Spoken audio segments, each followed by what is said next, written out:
Um, Don't botch it. Don't botch it. I think we're on air. So, hi everybody.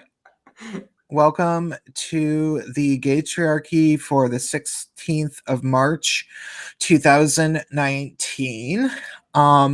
So there's this thing that happened that a lot of people are talking about. And I figure I'm not one of those people that talked about this thing in public, really. I'm not one of these people that is on YouTube trying to do that, at least not at this point, at this moment in time in my life. But I did learn some very, very interesting things from reading social media. Like, for example, I didn't know this, but apparently New Zealand is a state in the United States. Now that was news to me, but that was a very interesting thing that I learned from leftists on Facebook. I also learned that because of the fact that New Zealand is a state in the United States, that adds further evidence to the fact that all terrorism in human history really mainly just happens in the United States, or at least all terrorism in the United States, at least all the terrorism that matters, is always committed by white males. And Antifa doesn't actually count or anything, of course. And actually, maybe Antifa isn't even. See, what the point that they keep saying is that white males on the right are responsible for all the terrorism. And maybe they're going to say that Antifa is not right wing at all. Because I also recently learned that Islam is a right wing ideology, which that was kind of new to me because, it's the left that is obsessed with loving Islam, defending Islam. And, we even have people like Ilhan Omar serving on our Congress, and she's a far leftist and she's Muslim at the same time. So, finding out that Islam is a right wing ideology. Maybe Antifa is too. Maybe Antifa is too. And I was, living in this alternate reality in which Islamic jihadi terror is a thing that happens at all, and that Antifa terror is terror, and that there's been other shootings that such as the Republican baseball game shooting and the Dallas sniper, and all of the other things that happen. Those just don't count because I don't know, maybe they weren't within the little window that we're using to calculate when every terror attack happens. But no, this attack in New Zealand adds evidence to the fact that in the United States, the biggest terrorist threat is white men, because New Zealand is apparently a very dangerous state in the United States now. So that's obviously my weird little facetious intro. I am joined obviously on the far right by Spacepan. Hey, you guys know. And Lordy is on his way. He said he was in a Scott here. Oh, here he is. Cool. And Bam, just in time. and also we are joined by Kizzume Fowler, who is one of the first people that I ever met on all of YouTube. He made a video about my channel when I probably had like about 20 subscribers, and I went up to about 50 or so from that. So that was actually pretty cool because I more than doubled my subscriber base. And Kizzume and I have, I would say, kind of a precarious relationship over the years, in that we have had disagreements about things like over a year ago that I don't entirely remember. I do remember thinking at one point that I was just like never going to talk to him again at all, but I don't even remember why anymore. So that's the thing. And I've found okay, this is what I'll say.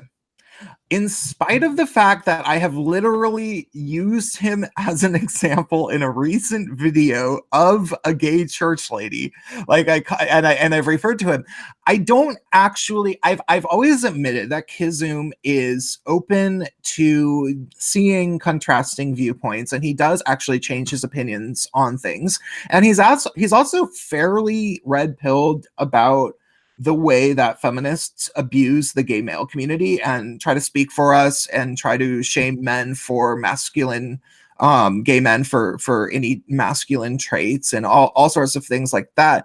And he's also recently been talking a lot about red pilling himself a little bit, though that inspired some other YouTuber to become obsessed with him, and I don't know where that ended up, but I would say Kizzume is probably a little bit of a purple pill guy. And so I feel like we've never really had somebody on Gaytriarchy who wasn't, that I remember, who wasn't pretty full blown on board with what we're saying already. I would say Kizzume is the closest thing to a dissenting opinion, but I don't think he really disagrees with all that much. But you know, I figure he's a nice enough guy, and it would be worth talking to him about stuff. So that's what we're going to be doing today. Sound good, everyone? Sure thing.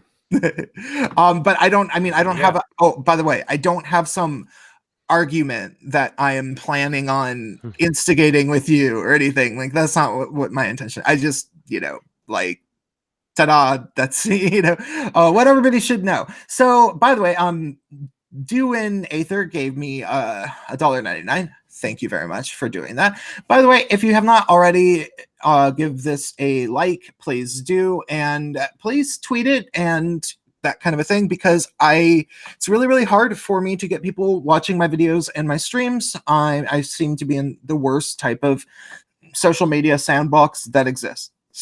So, how is everyone doing? I'm doing good. Doing pretty Doing good here. Oh yeah, it's spring here. I'm happy about that. My only issue is it's so early here that what happens is I go to bed early and then I wake up at like 3 in the morning here, which like now it's 7. And then I'm like, okay, I got a lot of energy. I'll just like, be up for a few hours, whatever. And then like when it's within 90 minutes of when we have to start, I get so tired again. I don't know. 7 in the morning? It's like whenever I have to wake up is exactly when I don't want to wake up. I think because on my days off, I always sleep during the times I'm normally awake, because I mean, what's better than like sleeping at a time when normally you're not allowed to? That's like my literal favorite thing. So anyway. So rebellious. I want to can we talk about what we all learned about the recent shooting? Because I learned that shootings are bad and we should condemn them. I'm really thankful for all the people who condemned the shooting, because I wouldn't have known that terrorism is bad and murder is bad otherwise. And Candace Owens is clearly a monster for tweeting about, not condemnation and something else related to it in the wake of it. If we're listening to our friend Zoe, anyway. I thought it was interesting. I just read an article that John Podesta was in New Zealand 5 days before the attack and made public statements warning about a imminent cyber attack. Oh my God, you guys want the other part of the conspiracy angle is the other suspects who, like, they've just disappeared, right? There was like 4 suspects, 3 of them just disappeared. So now the new conspiracy angle is that this guy was just like an idiot that they got to actually pull off the shooting, but that everything else was just orchestrated around him. So I don't know how much wind is in those sails, but I'm just gonna throw that out there. It's yet another Suicide Squad scenario that people are talking about. I'm just going to wait for Alex Jones to weigh in and then just follow him. Well, because we're not a conspiracy channel. We would never, ever mention anything that could have been a conspiracy at all. We only do that to make fun of them, clearly. Michelle Obama's got a dick.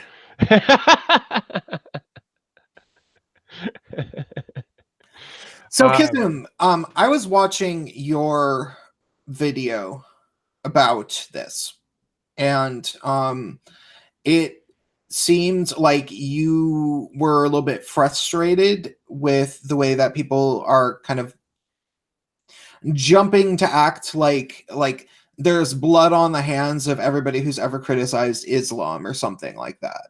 Yeah, that's what it seems like. I mean, people, what was it? Rebel HQ, I think, was saying that even Sam Harris and oh no, now I can't remember the guy's name. Comedian on HBO. What is his name? Bill Maher. Bill Maher and Sam Harris are just as culpable as Trump for saying negative things about Islam, and they're just as much at fault for this kind of extremism. And I'm just like, what? How does that work?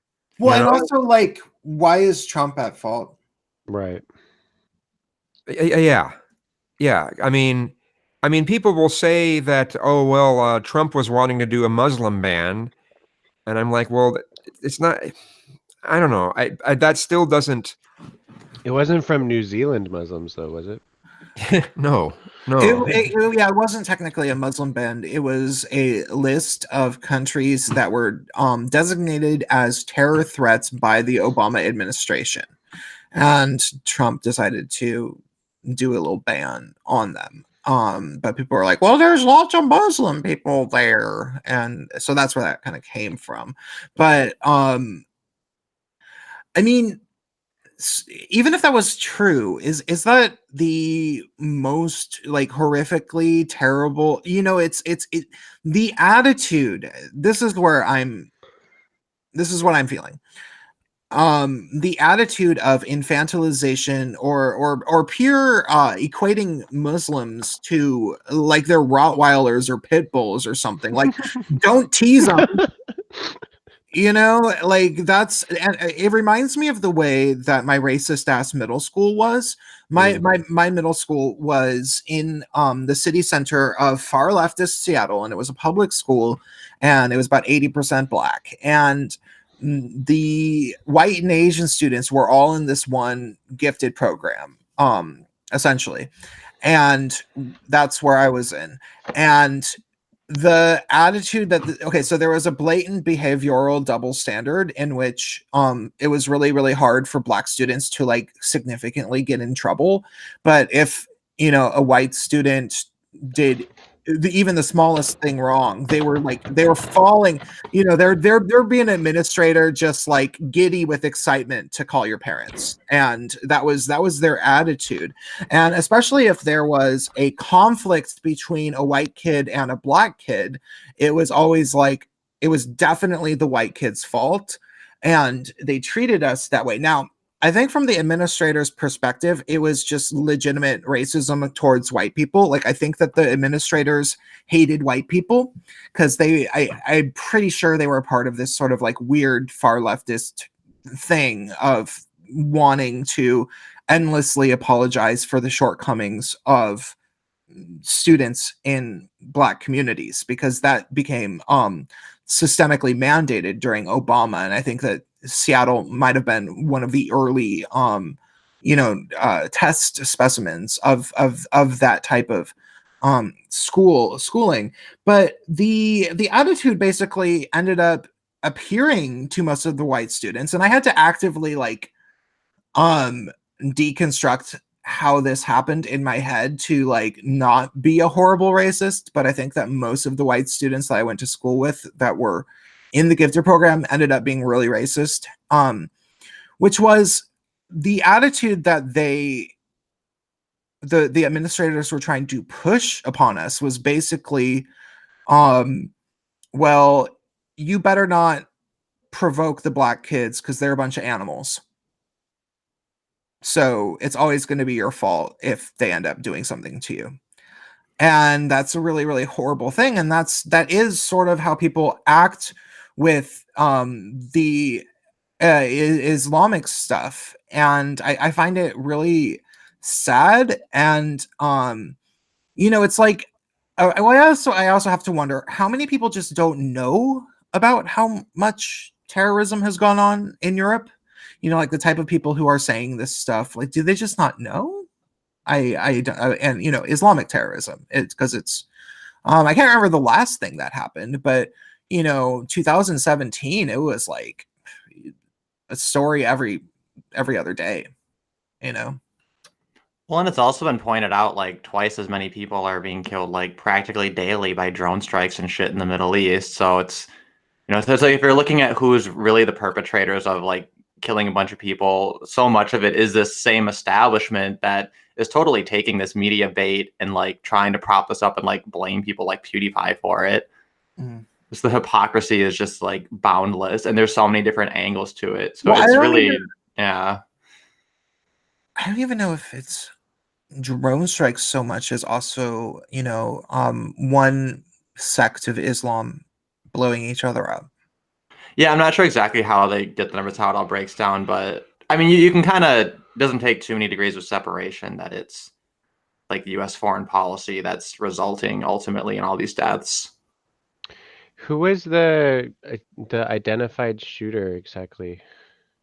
Aren't we Like, not don't supposed to remember. say his name? I don't even know.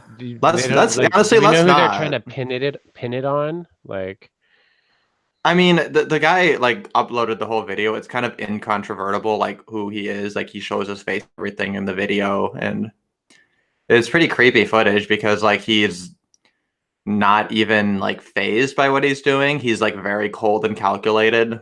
Like it looks like an FPS in the way that like an FPS character is just like a robot that just does what you command it to do. Like it doesn't like stop or anything. It's really, yeah, pretty chilling stuff. But Yeah, I think it's well, because what you said about like triggering what you were saying about your school and like black people being triggered or something. What I'm seeing here is it's more like this idea that be careful, the white male is gonna freak out and no, but that's not. But okay, but see, I think that that's not what they're saying though. The what they're saying is if Islamic people attack, which they do all the time, and it doesn't really count because you know they just do that. But when white people are when there's just nonstop all day every day racism against white people in mainstream media all over social media, it's perfectly socially acceptable. When we've had when there's so many things that we've known about that have gone on the government's watch that have been perfectly okay, like kidnap, torture, a mentally underdeveloped white male, chant F white people, F Donald Trump, that is not considered a hate crime. Things like Google affirmative action on at Google, affirmative action on university campuses, it's so blatant and constant, this notion that white men or white people in general are horrible and deserve to be attacked all of the time.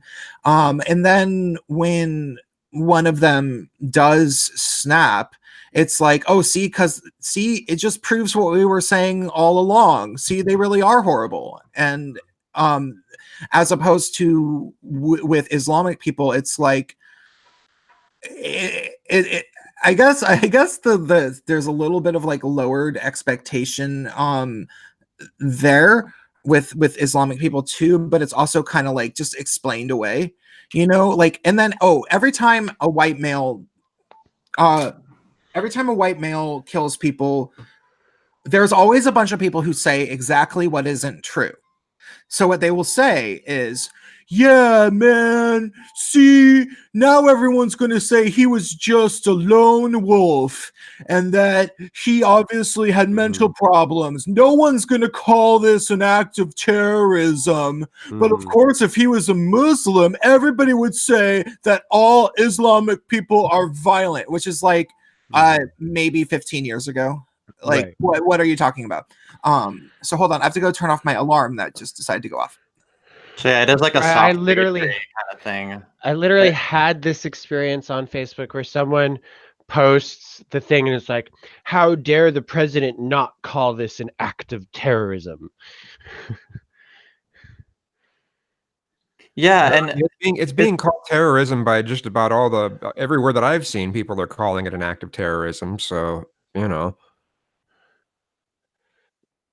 Oh, I don't know what authority or who has the authority to determine when it's appropriate or when it's not appropriate. I don't fully understand the politics around that word.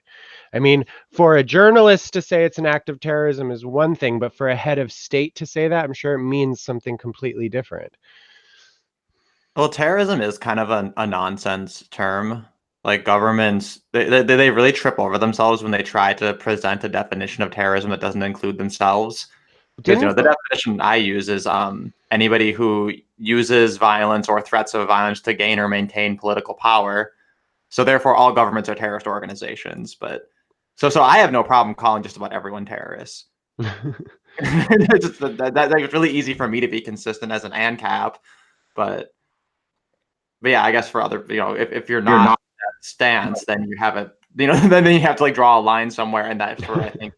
Well, yeah, I mean, what the general accepted definition is any political violence that isn't during wartime. Mm. But isn't it wartime? Oh, I guess no. We have to assume New Zealand's part of the United States. oh yeah, Yeah, because it's not. They try to say it's not officially wartime. We're not officially in a war. Yeah, right. Yeah, Yeah. no, and it's so funny too because it's like what you were saying. Wait, sorry, now I just lost my train of thought. You had said something about. Okay, I literally just forgot it. Sorry, somebody else say something. Well, with because before we were talking about this idea that the standard for how you're supposed to act isn't a standard where you expect reactions from normal people. You're supposed to go to like the lowest common denominator of the most crazy, unhinged person in any group, which is like kind of the common thread of like the black kids at your school. Is they're like, okay, well, one of them is going to be like a crazy, violent idiot, so therefore you have to treat them all that way and assume that's how they're all going to act. And like this is how I saw like David Pacman like kind of promoting this angle from like the gun violence or the gun like the gun confiscation argument, right? Which is that, well, you have to basically assume everyone's going to be a crazy psycho because if there's guns everywhere, then this is inevitable. Okay, I remembered what I was gonna say, and not only when I talk about how like there's people who are saying, see, this is terrorism, but they're not going to call it terrorism because he's white male and he's going to be thought of as a lone wolf with mental problems. But if he was Muslim, they would be all over it. Blah, blah, blah. Like there's all those people doing that. But it's not even just the fact that, there's about 99 of those guys for every one person that's like, actually, just for the record, maybe we should at least sort of think about what are the greater problems here. And, that guy that you like so much, Devin Tracy, he actually made a really good video. And he's going to continue to make videos about this. He said, where he's just like, I mean, yeah, this was a horrible act and everything, but like, we should start to admit like what are the problems that drove this guy to do that, because yeah, I mean he's going through the entire manifesto one line at a time and critiquing the manifesto, and I was really impressed with the fact that he was actually going through and doing that. Yeah, so yeah, and I appreciate that too, but it's not simply the way that these people handle these instances when they come up in the moment that are worrying to me. It's that even in the off time, even between these incidents, there's all sorts of propaganda articles written in places like Vox or probably the Washington Post or strange news channels. The Young Turks is always doing this, trying to talk about how right-wing white males are the biggest terrorist threat, blah, blah, blah, blah, blah. Like, they don't even have to have an incident to be that they're talking about. There's just these like think pieces with essentially gerrymandered statistics where they're like, white males are the biggest terrorist threat east of the Mississippi in 2000, in the later part of 2018 to now, and it's like, okay. Like they'll come up with a way of saying, you better watch out for those white males, and it doesn't even matter if there's an actual incident. They'll come up with a way of saying that, and so they're already preparing people to have this reaction when it does. And then of course the bodies aren't even cold, and there's leftists just fall like giddy with excitement, falling all over themselves, like, yes, oh my god, it's so true, my confirmation bias, oh my god, it's see, I can this internalized hatred of my own skin color and the people around me is justified, thank god. It's an NPC litmus test. And actually, what's interesting about it is it presents an NPC litmus test to both sides of it, because he views it as like a two-sided conflict, right? Between kind of this MSM establishment left and this like rising dissident right. And the litmus test is that for the left, they have to not take the bait and not do exactly what he said they would do and expected them to do, which ultimately motivated him to do it. And so far, they're failing their litmus test to nearly 100%.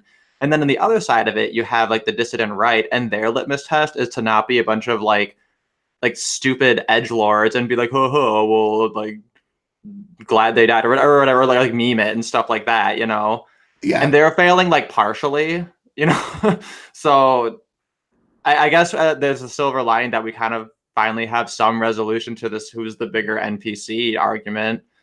Well, whatever that's worth, I mean, it's always the left. The left always loses every political game that ever happens. Like, I mean, there's no comparing them, and the entire left is predicated on debunked immigration and economic policies that are attempted that people attempt to cover up with racism and sexism towards white people, sexism towards males, and so there's really not any winning if they keep up with that strategy, but oh boy, do they keep up with it. Yeah, you just got to make sure you measure your statistics starting on September 12th of 2001. Yeah. But I don't know how hopeful I am, though. I still do feel like, even though like I always think the left is wrong, and I always think it's so obvious that they're wrong, to me it still doesn't feel like they're losing. It feels like they're getting away with it. Yeah, I know what you're saying. I absolutely know what you're saying. And this is why the whole like gang shit like frustrates me so much. If we want to get into that a little bit. Do you know what? I got some shit to say. The what? Oh, the gang. Yeah, we can get into that in a second. But I wanted to say that one of the things that I have been noticing, and I've been noticing this for a while, and I run the risk of sounding a little bit elitist when I say this, but like I do that sometimes, so whatever. When I look at leftists now, when I look at that white person in the I'm in like dozens of Facebook groups that people talk about politics, and so I'm always taking a look at just observe. I'm NPC watching, I guess, is the best way to and one of the things that I notice is that the people who, it's like 6 hours after they heard about the tragedy, then they're white male. They're like, see, that's why the biggest terrorist threat in the United States is white men. And it's always these people that are like the most aggressive about it. And they are similarly stupid in the way that I remember Bush supporters being stupid. Like after Bush won for re-election, they were like, I don't care. I mean, I voted for him again. I mean, the war, we don't know that the war wasn't worthwhile. And, he lowered my taxes, okay? He did. And when was the last time a Democrat did that? And, just like some crap like that. And it's really frustrating to have, it was really frustrating to have that argument. But then I would look at these people, like I would somehow, back then it wasn't social media, it was bulletin boards generally, so you didn't have as easy of a time looking at photos of these people. But I noticed them being the exact same type of people, people wearing really terrible clothing, like they'll be wearing a Old Navy sweatshirt or something, and they really, really thick unibrow and like kind of a lazy eye, like they like just these and that's where it sounds like elitist and everything. But I feel like it's so amazing that those people used to be Republicans 15 years ago, and now they're just the left. Now they're like, yeah, white people suck, and it's like, okay, you live in a place where there's only white people. And I have to wonder if it's just somebody, you know what, I'm going to dig up the exact quote and then we can move on to Yang Gang if anyone doesn't have anything to say. But somebody was talking, a friend of mine posted a really good way of phrasing this on my Facebook. So he says, today's left is largely just white supremacists with guilty consciences. And I think that this is really true. I think that I must have said this before, but I think that, the people who are like blathering on and on, they're happy to be able to blame all terrorism everywhere on white men. I think that the reason why they act like this is because they were racist during, like, prior to the Obama years. They were just, they were closet racists, but they were still full on racists. Like, they weren't actually people who had, thought about why you shouldn't maybe be racist and why you should treat people as individuals on any profound level. And they just never did that work that I think is worthwhile to do as an individual. I think so. They hadn't. But then all of a sudden they had a black president and they're like, okay, how do I not be racist? But they had no idea. But they figured they had to. They had to figure out a way. And then the really disgusting thing is that the leftist media establishment presented them a solution. They said, okay, well, here's all these BuzzFeed articles and MTV's Decoded articles. All you have to do is agree with everything Francesca Ramsey says and also pretend to hate white people.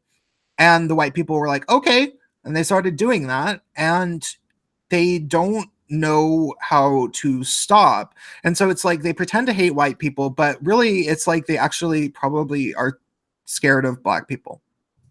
Does that make sense?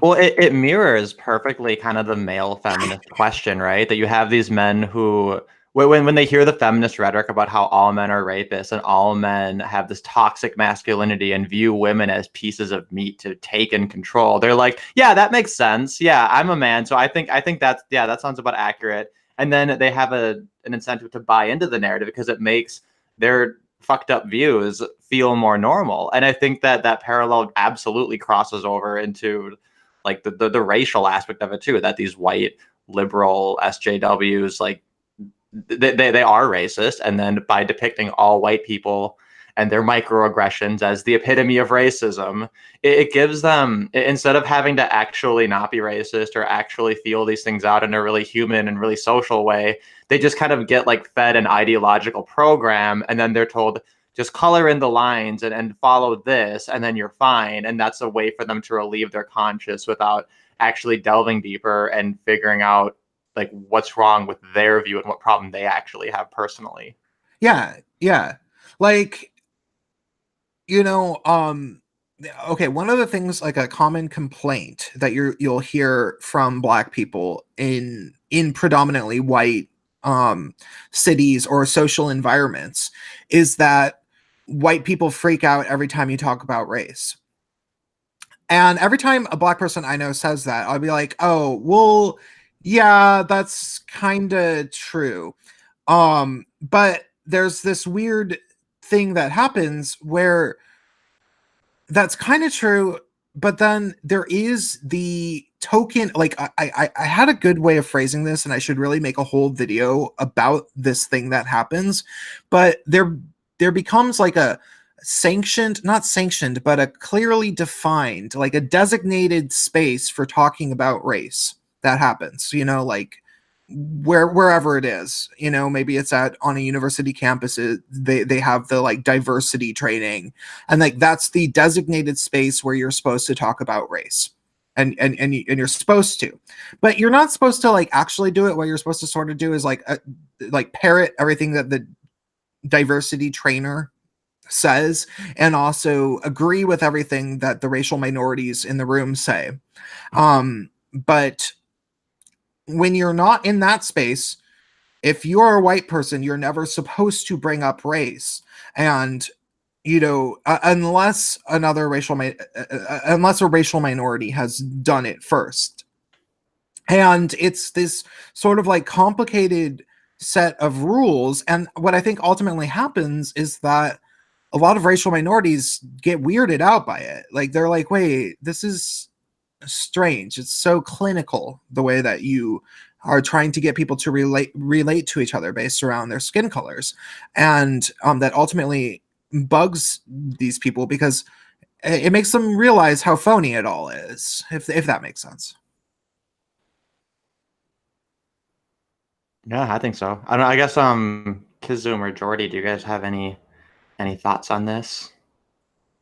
I don't know, just to me, like what I was just saying in the text comment, I find that some of the people who scream the word racism the loudest tend to be some of the most racist, because they think that if they virtue signal enough, that will automatically make them not racist. So they never actually have to work on the reasons why they're racist. They can just declare everyone else as racist so they can look better. Yeah, it's like being kind of a homely chick, but then like finding your fat friends and standing in the middle of them. Yeah. It's a classic tactic, a classic maneuver. Timeless. Oh, I also wanted to make sure we didn't miss this. This was something I thought we should talk about, and I want to get it on the record so we don't forget. Courtney K mentioned after several weeks of anti-gay Muslim protests in Birmingham, now the Islamic apologists have something to justify their homophobia and anti-Semitism. Mostly, I just want to talk about like that actual event happening, because that was earlier this week or something, which feels like it was longer ago. Feels like it's been a long week. I don't know, but that was an interesting story. Oh, and since it is the Gaytriarchy, we should cover at least one kind of explicitly gay topic. yeah, we should. That's one of that was one of the fact that allegedly, according to the weird leftist people on Facebook who, like they get perfect 12s in their floor routines in the mental gymnastics when they're allowed to just perform unsupervised. They don't know I'm watching. And one of the things that they say to justify the statement that Islam is a right-wing ideology is that it's anti-gay, which is kind of laughable considering it's the left that hates gay men. That's all I really wanted to say about that. That's the thing I love about like our kind of community around this podcast, is that when we talk about things like gay marriage, the chat just blows up with like, the government shouldn't be in marriage, fuck that shit, like a very libertarian, very small government position that we're all like on board with. Like, to me that's so refreshing, because I remember like we talked I remember Mitch commented on our last video that like I don't like gay people. It's not that I don't like gay people, I just like, most of them are like leftists and they're just married to big government and it pisses me off, yeah.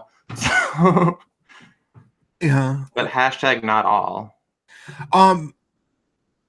Oh, by the way, I was just going to say, if you have not yet hit the like button, please do. That would be cool, because there's a few more people watching than we have likes. So I would really appreciate that. So yeah, let's talk about this. The United States is becoming anti-gay male, not just because of the feminists, but because of the Muslims. Apparently now they're also getting their way, because of course everybody is more important than white men, and who are the most irritating white men? Well, obviously gay men. And so everything bad will happen to gay men. We have to convert to transgenderism to be liked.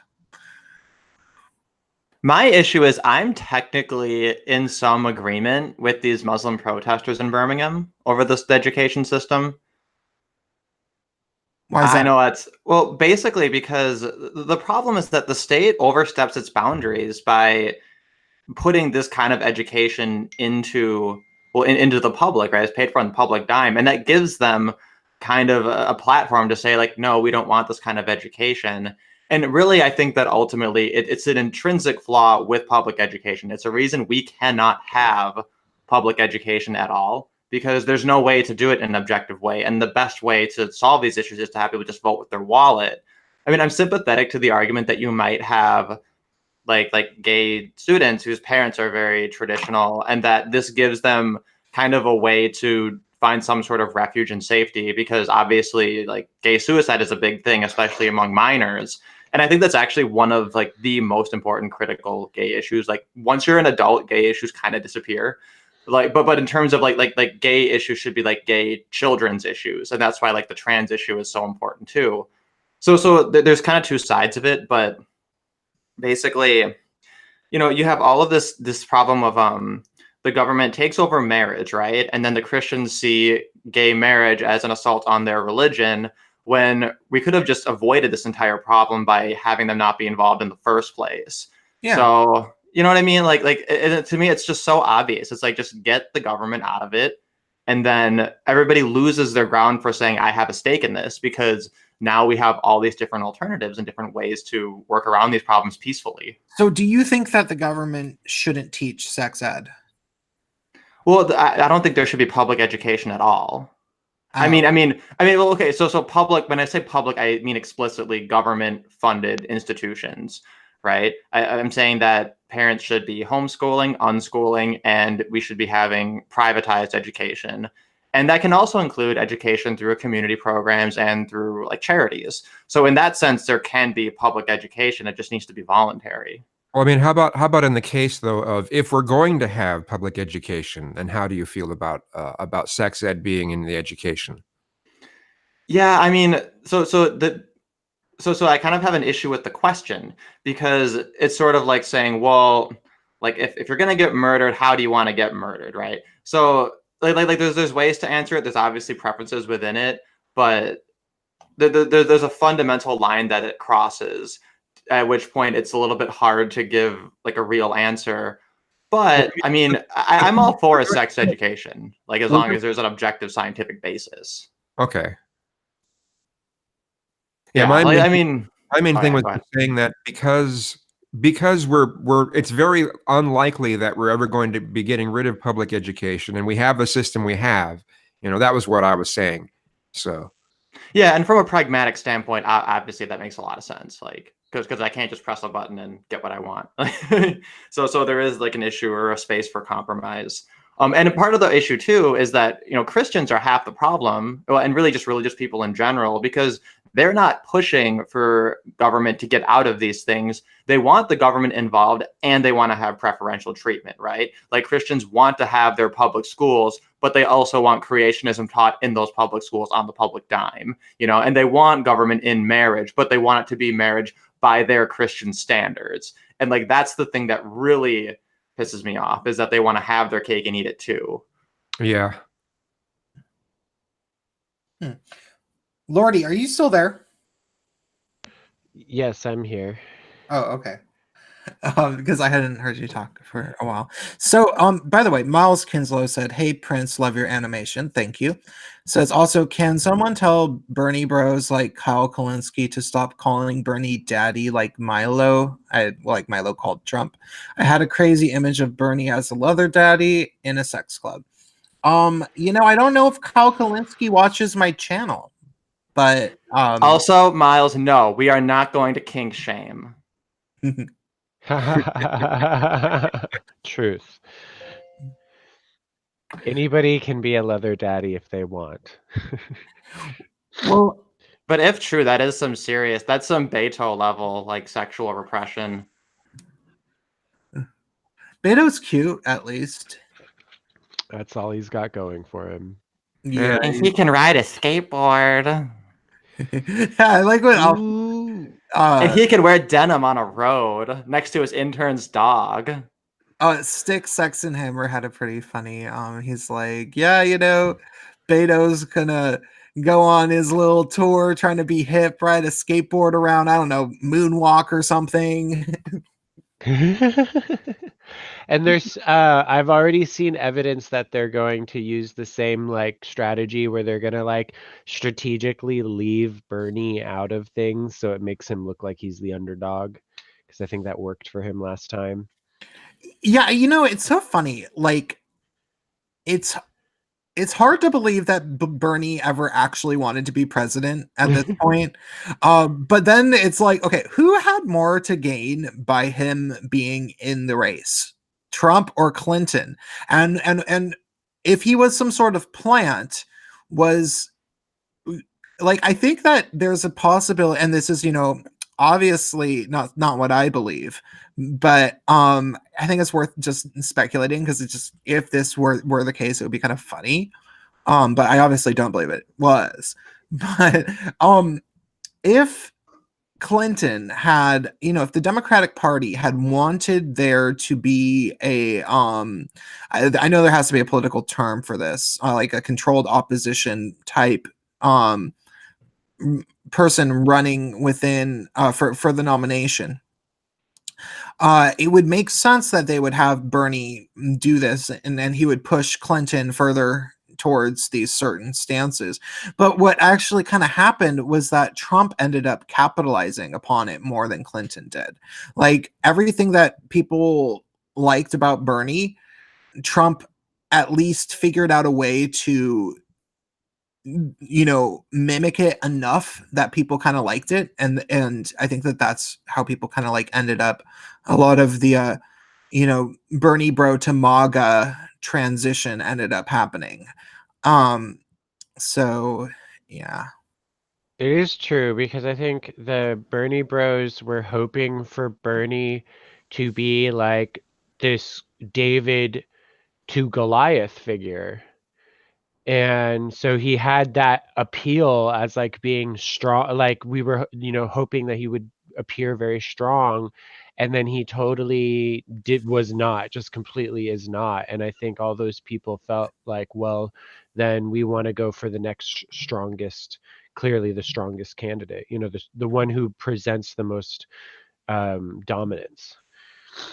See, the problem with going with a David to the David and Goliath is that David is like a pussy little twink, right? So like all you do is send some fat chicks to come barking at him and then drive him off of the stage.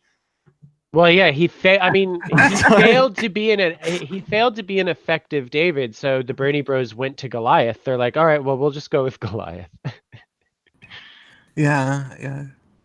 Oh my god, it's so, like, looking back at the 2015-2016 era and how overconfident the left was that like they could just get away with anything and that nobody was eventually gonna, like, you know, stand up for themselves, and like watching those women being like, we are being reasonable, you know, it's just it was so fucking funny. Like, it reminds me of like I don't know, my middle school. Like Yeah, it was totally childish. But and it's unfortunate though, with that, that was the one time that Bernie made himself out to be someone who could just be pushed over. Like people could just walk all over him on that. He should have stood his ground at that point. I know that people will say, well, then people would have said that he's anti minority, and it's like, no, he really should have stood up for himself there, because he made himself look really weak at that point.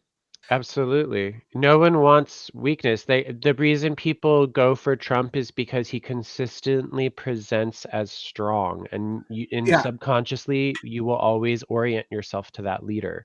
Yeah. Well, and what I'm wondering is it possible to run as a Democrat, being a white male, and present as strong? Like, I don't know if white men are really going to ever win democratic elections in the foreseeable future, up until, maybe the party just dramatically changes, unless their primary motivation is to be the king of the allies. So you're just counting Bernie out then. He's just not going to win it. Of course not. Yeah, and I think that even if he somehow did win the nomination, it's like he'd be like, you know what? I have a health concern. I'm going to give it over to Kamala Hairspray.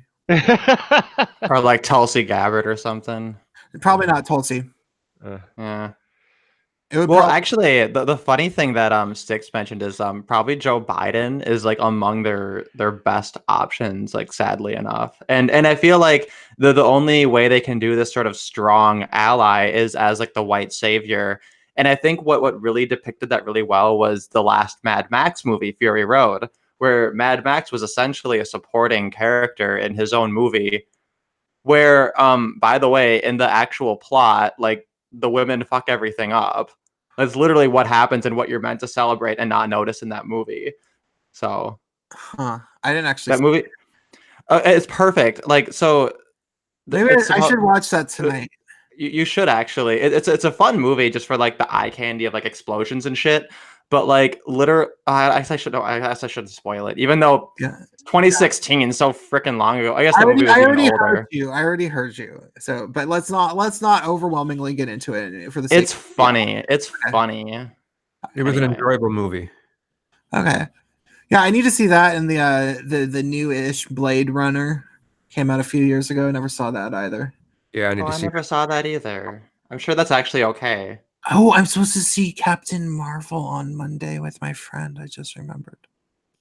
Because I see every single Marvel movie now, even though a lot of them might be bad. I don't care. But okay, so back to like what, like the this notion of, because like, okay, this might be like kind of a thing to talk about, because Kizzume and I have not talked about this, and I would like to hear more from him, because he made a whole video recommending that people watch my Intersectional Feminism is Communist particle board video. So I very much appreciate that. That was very nice of him to do. But like, once you start following the history of the United States communists and their veritable infiltration or overtaking of the Democratic Party, where it's like, I mean, I don't know if communist is the best word, but certainly post-communists, they ended up during the Bush years, they sort of became the backbone of the party, of the Democratic Party. And but they're not exactly communists, because communists at least stood for something, but these people don't. Like, all they do is hate capitalism and white people and men. And when you understand that, and you really actually like see, okay, because it's like we all realize that's sort of what these people are like, like we don't see anything else from them, it's not like they're ever standing for anything. It's always that it's just bashing the three favorite targets: capitalism, men, and white people. That's all they really do consistently. But when you realize that, and you think about white men running in the party, of course they're just going to be attacked for being white men, to the point where it's like, why does anybody actually run at all? Like, would Beto just be some, Alexandria Cortez actor? Because I mean, it would not be that surprising at all. And he's, just going to move aside for the women of color. So I guess a leading question to ask Kizzume, when you recommended my video, was there some, did it make you think about anything in the past that you've come into contact with. If anyone is unaware of Kizzume's channel, he used to do a lot of AIDS type HIV and AIDS activism. I believe that you were doing stuff with ACT UP. So the activist community got mixed with various, the activist community is very, cross pollinates with each other a lot.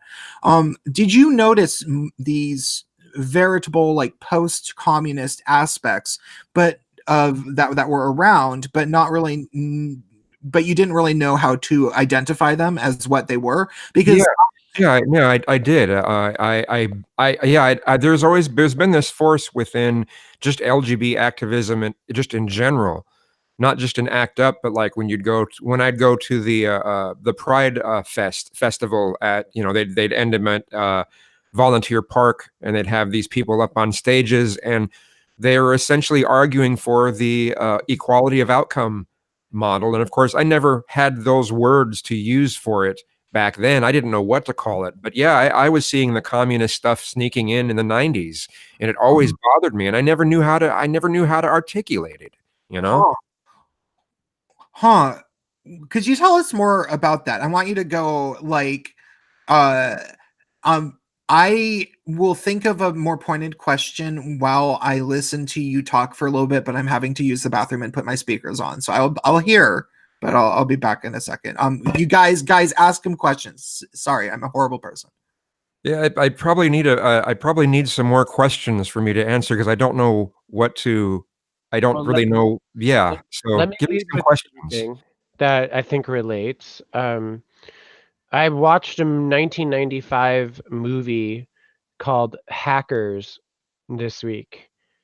And what I noticed was that there was a character, Angelina Jolie plays a high schooler, and her character's mom in this movie is like a female author writing feminist books.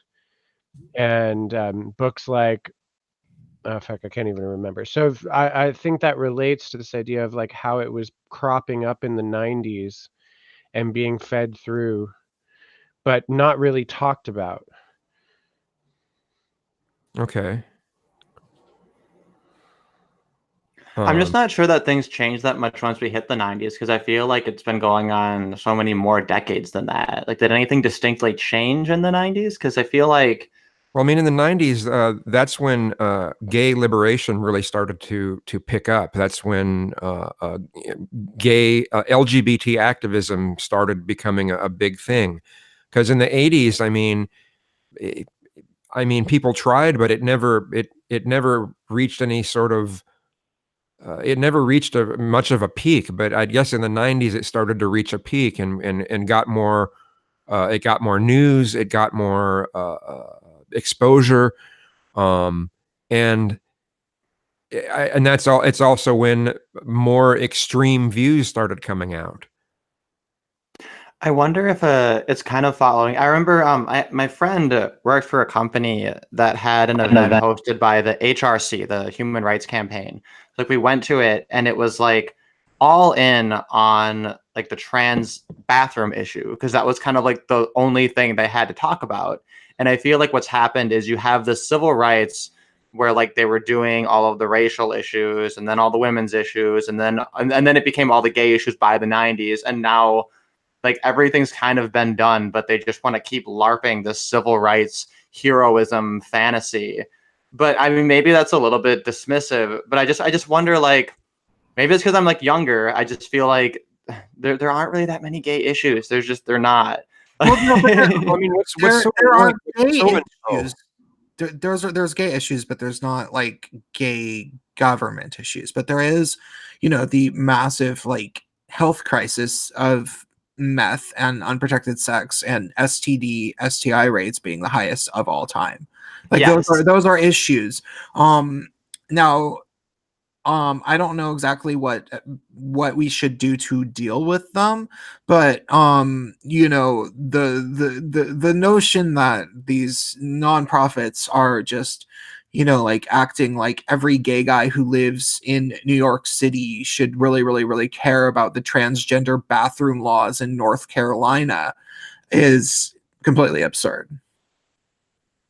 Well, like one thing people always push is they push anti-discrimination laws for gay people, and I'm 1,000% opposed to anti-discrimination laws. Like I think it's absolute garbage. It should never be a thing for anything, whether it's race, religion, sexual orientation, anything. Like we need an employers' rights movement, in my opinion, which is like obviously most people aren't on board with that. But I always saw it as kind of this weird thing where like if I'm leaning upon a law that forces an employer to basically make up a different excuse for firing me that's going to hold water when they'd rather just fire me for being gay. Like I'd rather just not be associated with them, and I'd rather have the honesty and then find somewhere to commit myself where it's not a problem to them. I see your I think it needs to either things need to be where everyone can discriminate against anything they want, or nobody can discriminate on anything other than, are they able to do the job? Anything in between is unequal, But I mean, the thing that annoys me though, lately though, about the LGBT activism is instead of even focusing on discrimination laws, they're focusing on bathrooms. They're focusing on cis heteronormativity and other stuff. That's like, does that matter? Why does that matter more than the legal stuff? It's just weird. See, but that's the thing, is that if we're going to have a consistent standard, aren't they actually being more consistent? Like, isn't that actually where it's inevitably led to? That if we aren't allowed to fire someone based on an issue like race or political or religious affiliation or gender or sex or sexual presentation, even, right? And then you finish actually doing those things. You have to start micromanaging and fine tuning imaginary problems. Is that where you're going to go with this? Well, the thing is that in the quest for consistency, they're kind of in some ways in a good faith way following it. It feels like, yeah, once you've opened the door, I guess that's where it's going to lead. And like, how do you draw the line to say this is where it stops? Well, I mean, if we go the route of not discriminating against anything other than can someone do the job, they're going to continue to. It's always going to have to be modified to add new groups and new demographics, a new something or other that you can't discriminate against. It's always going to have to be modified and added to. Whereas what you're talking about, the thing that you seem to prefer, if everyone can discriminate against anything they want, I mean, that's it. That's done. It doesn't have to keep being modified and added to. It's so much simpler, And the only thing is, like, they can't pretend that they don't discriminate and then discriminate. Like, you have to be honest about it. And then, of course, there's kind of a check in place in terms of the PR. You don't want to be perceived as just arbitrarily not preferring people, because everybody wants to be meritocratic, and there is a general consensus that people are capable of doing jobs despite factors like their race or religion or sexual orientation. I would make the argument, though, that as an employer, you have a good faith argument for not hiring anyone on the left, because they view the employer-employee relationship as exploitative. And like, to me, it seems like having that kind of a Marxist or leftist mindset is going to mean that you're willing to backstab your company, that you see them as a predator, that you're going to be opportunistic, and you're not going to be a team player. Yeah. Okay. As an interesting side point, which is how most companies are run, by the people at the highest levels of management. Okay. Is it? I feel like now we're talking about a number of different things, and I want to make sure. I kind of ran on a ramble. Don't run off. Okay. So, I kind of wanted to go back a little bit to, because I feel like Kizzume was getting excited about talking about, because I mean, I've talked to him before about this, and this is something he always likes to talk about, but I have some more questions, because I feel like this notion of like the weird communists sort of starting to creep their way into the LGBT activism in the 1990s.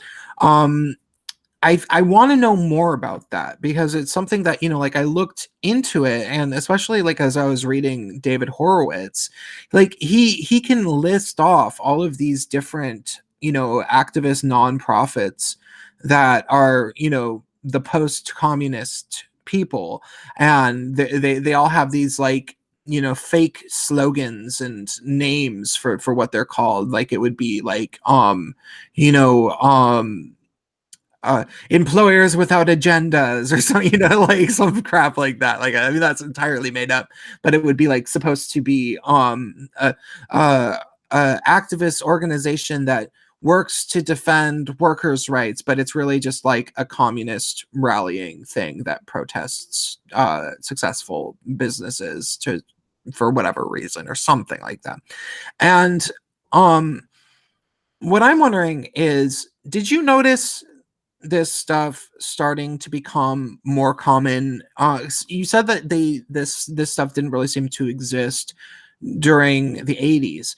Did it seem like it kind of came around in the Clinton years?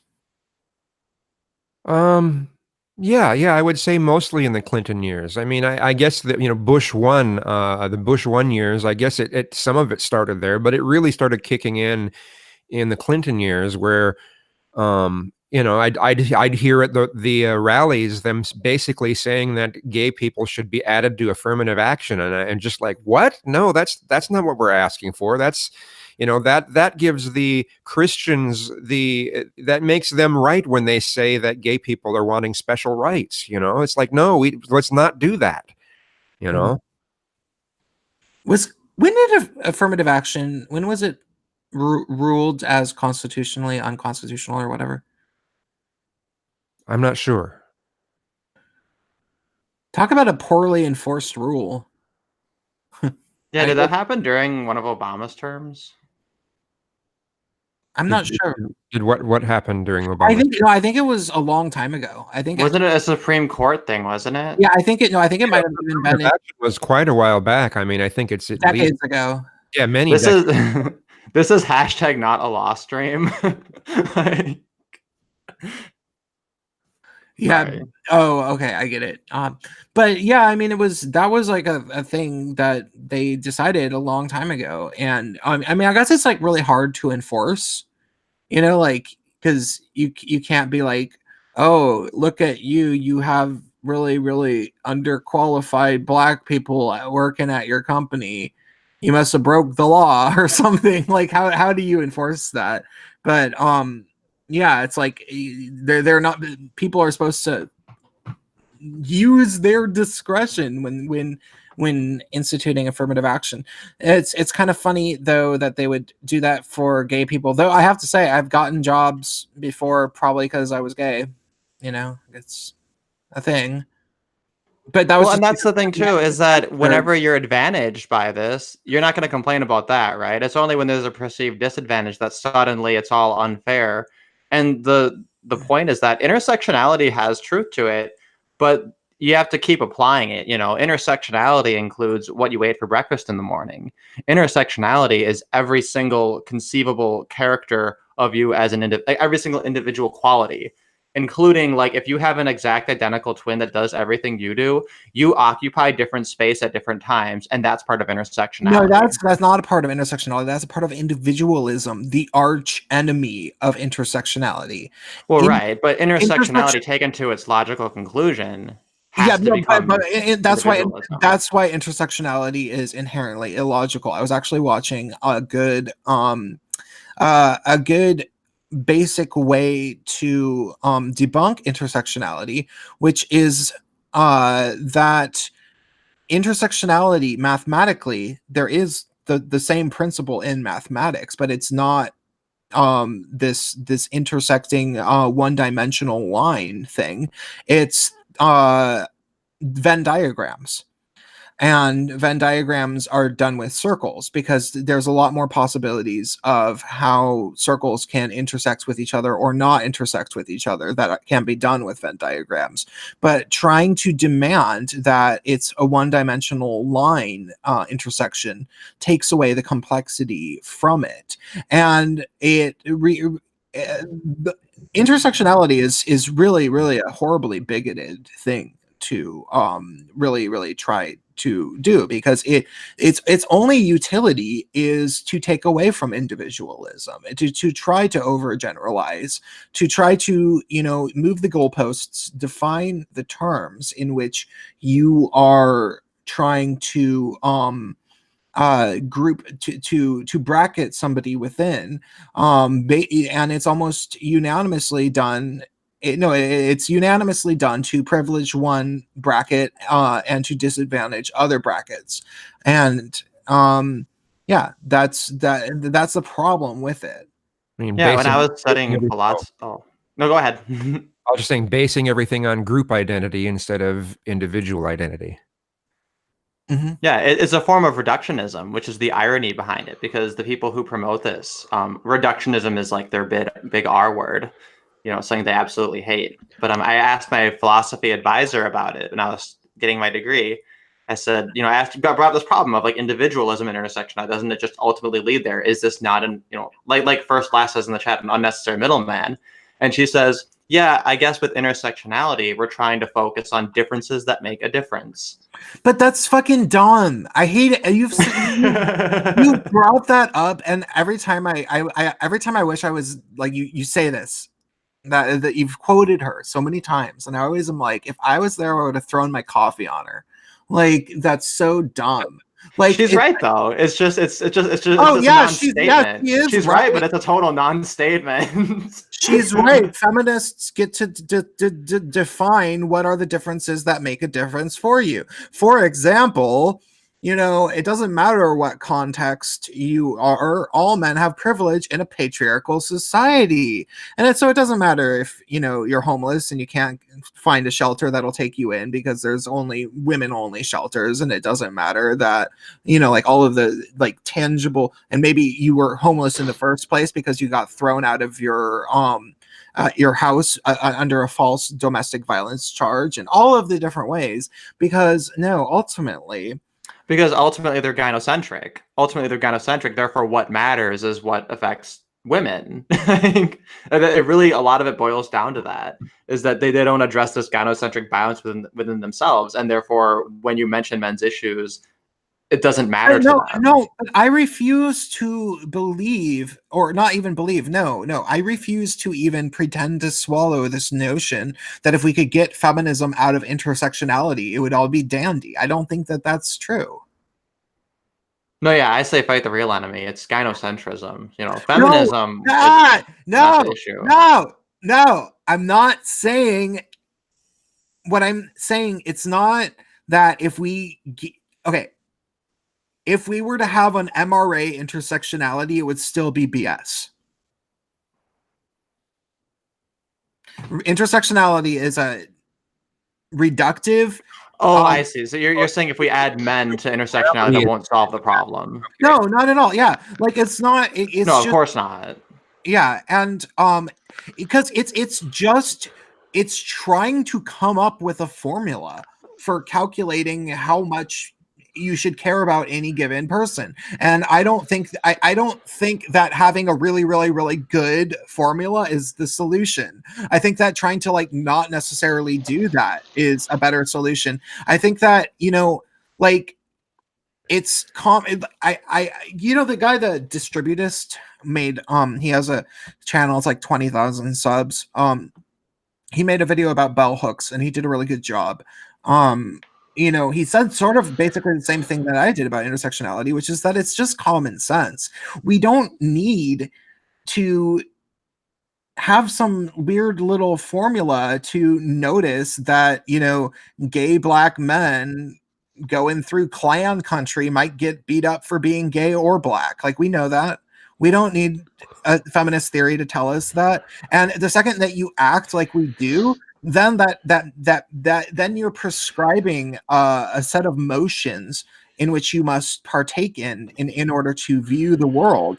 And having to even go through those motions obscures your ability to honestly deal with problems as they come up. And the only real thing to be gained from it is shutting people up when they say, hey, but I'm not a black lesbian in a wheelchair and I'm still dealing with that. And they're like, oh, shut up.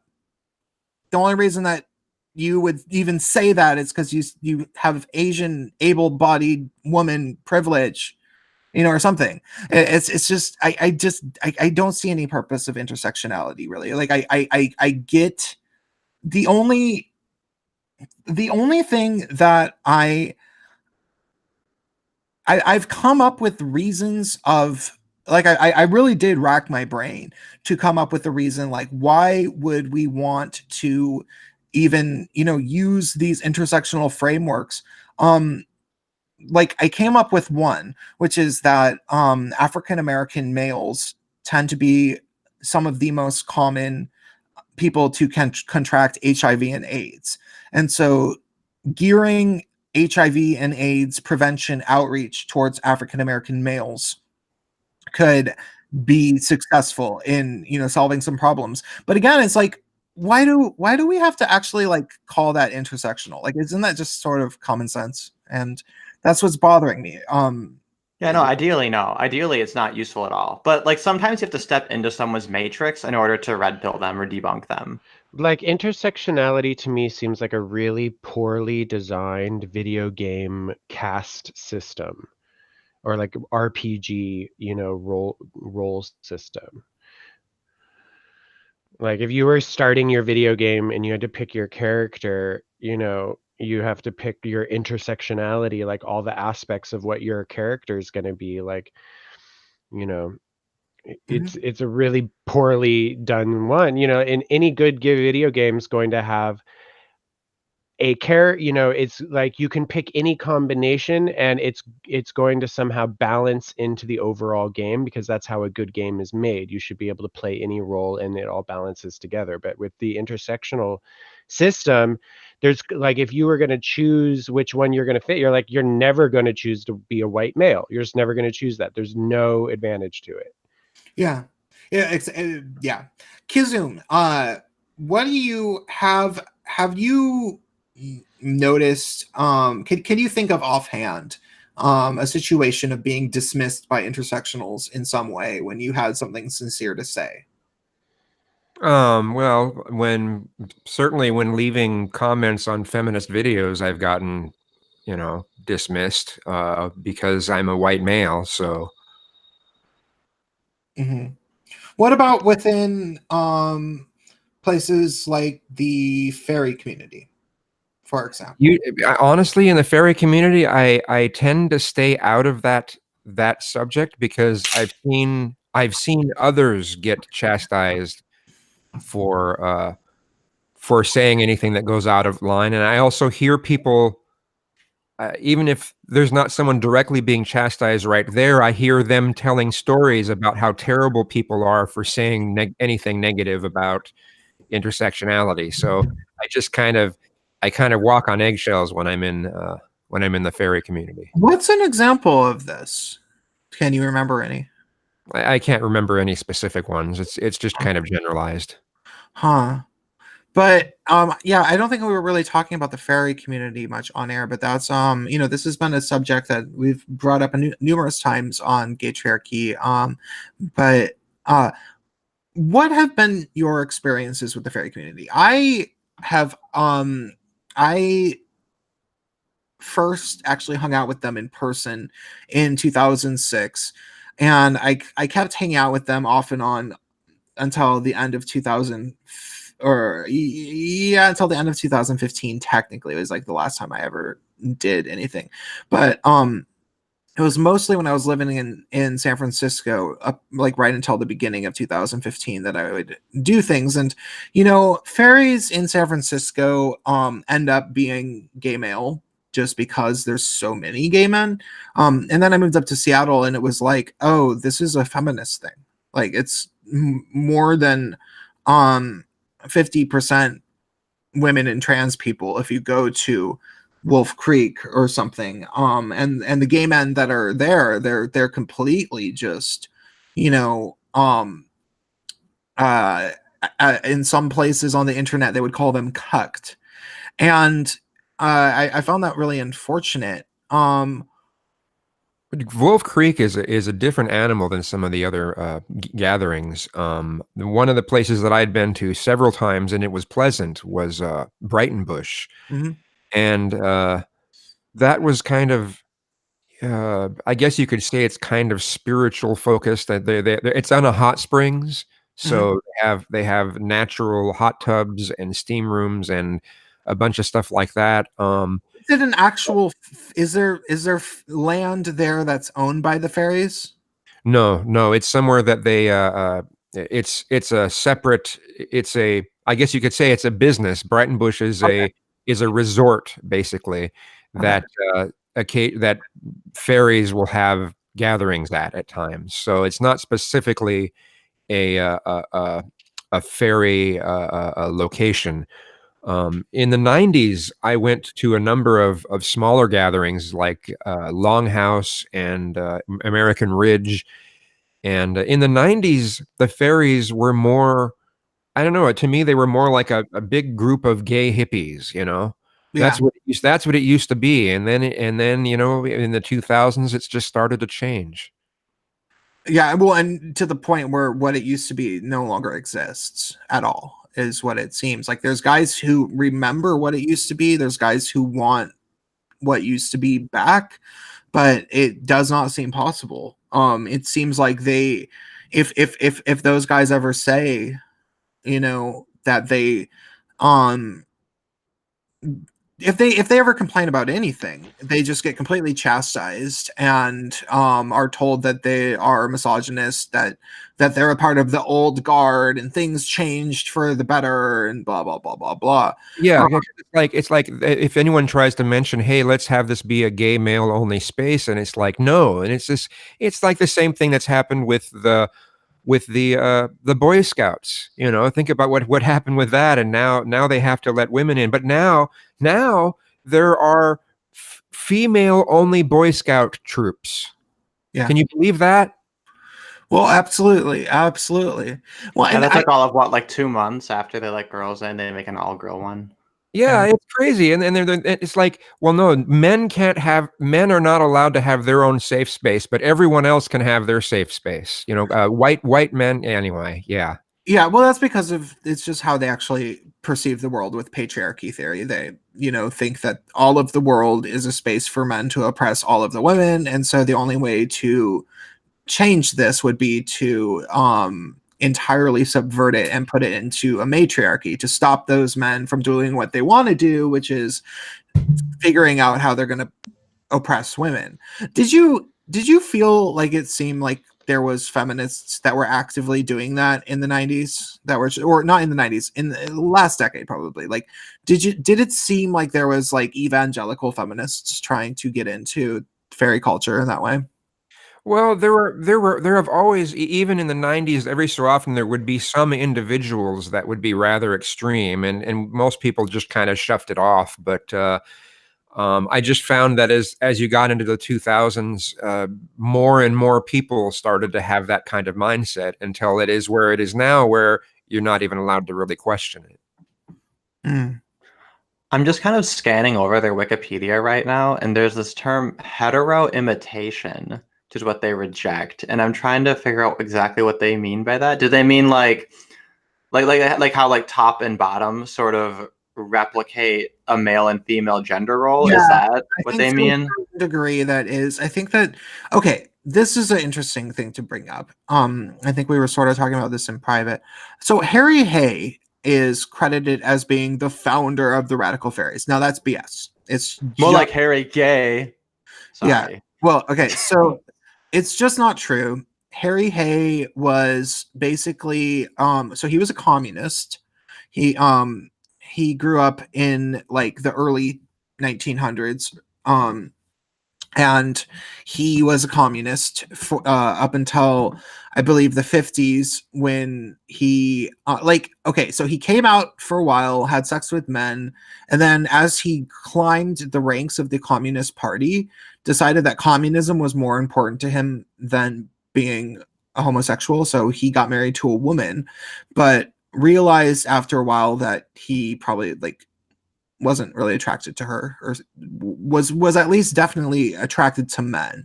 So he left her, and also when he split up with her, he had to talk with the people at the Communist Party, and they agreed that he should respectfully step down from his position at the Communist Party.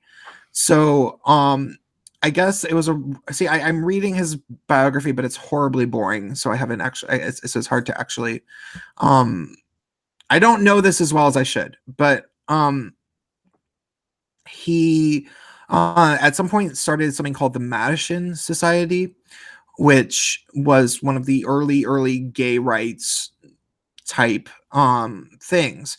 But one of the things that people say about the fairies, and this is what I've heard from every guy that I've known who's older than 50 or so, or probably at this point older than 60, is that the radical fairies were something that was kind of happening organically in the late 60s and early 70s, all through the mid 70s to the 80s, really.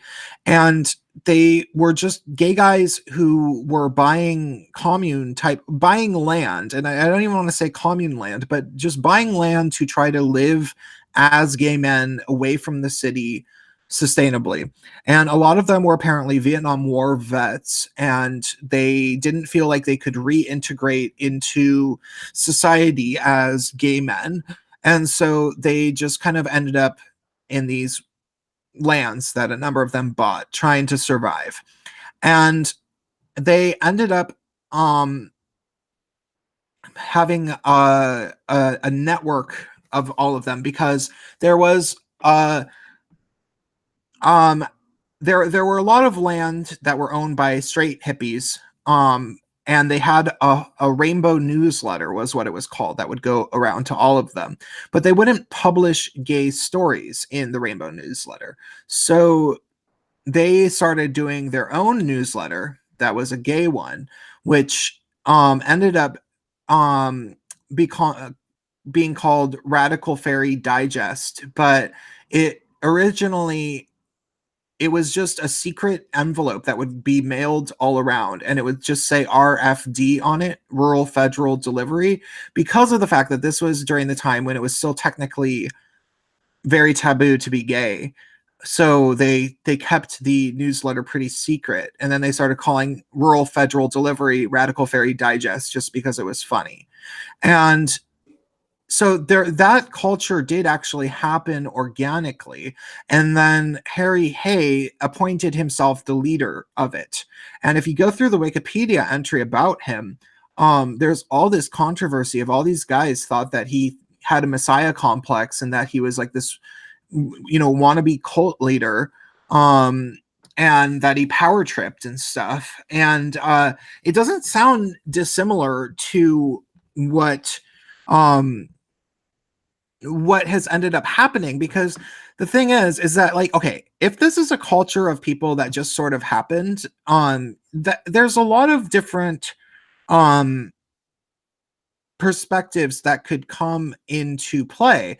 But Harry Hay tried to really latch on to this sort of like fairy identity, and it was all very much his own musings and his own like ideas of what gay guys should be like or whatever.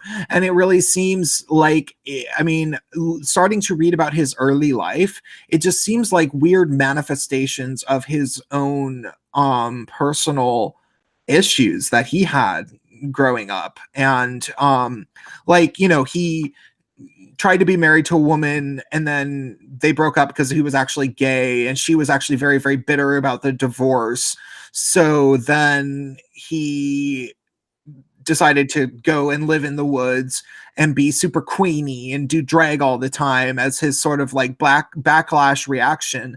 And now, a few decades after he died, there's gay guys who are like, oh my God, we have to be drag queens in the woods all the time. That's the way. And it's like, Jesus, that's so gross. Like, he was just one guy who kind of wanted to be a cult leader, and you're just giving him everything he wanted.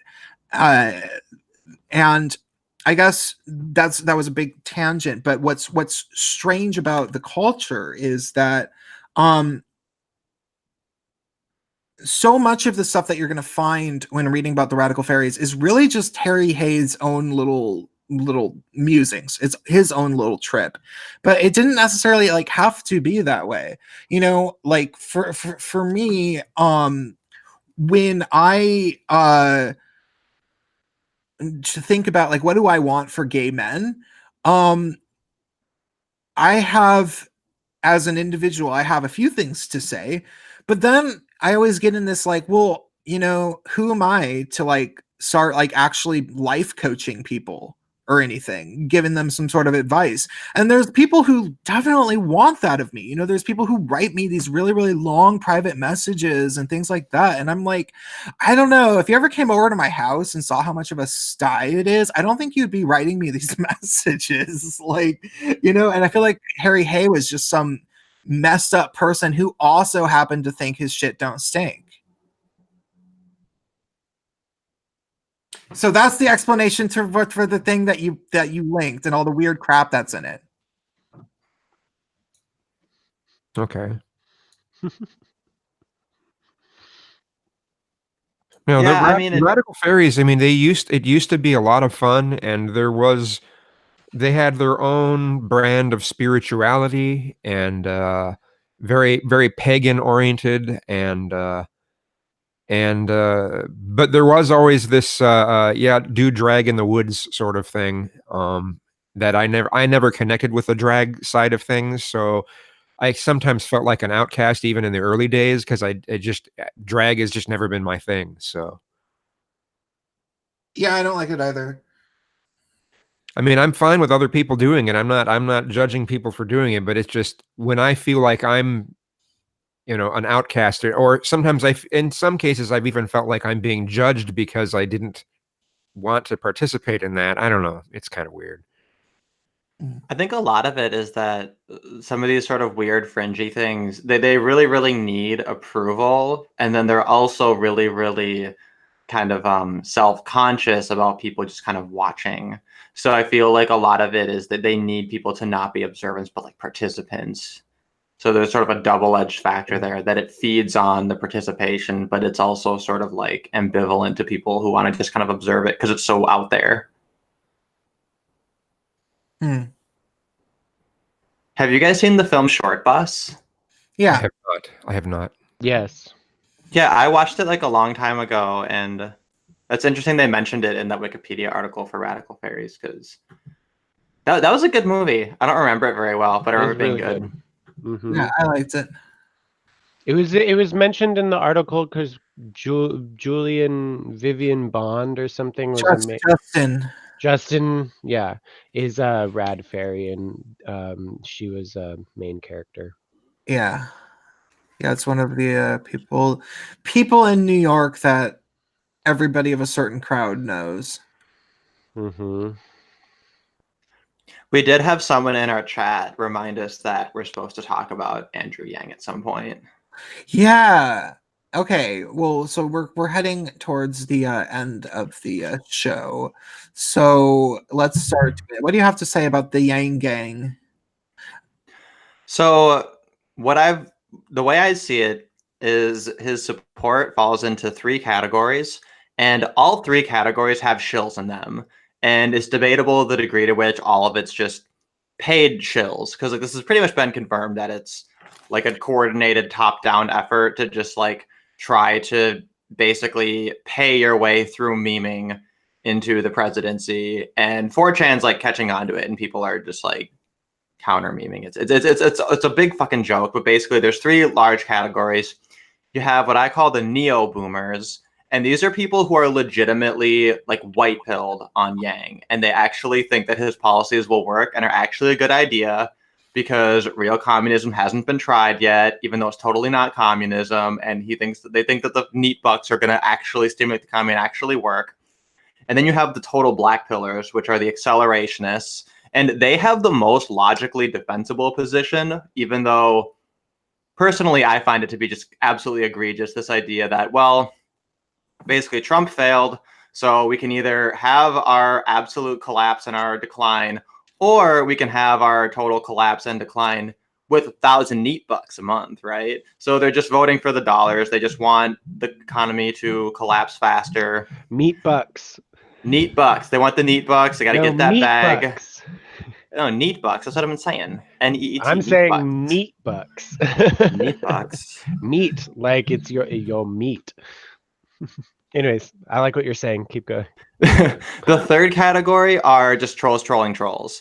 And I mean, yeah, like that's totally makes sense, because like the Yangians, it really pisses me off. It trolls the fuck out of me. I get triggered as hell.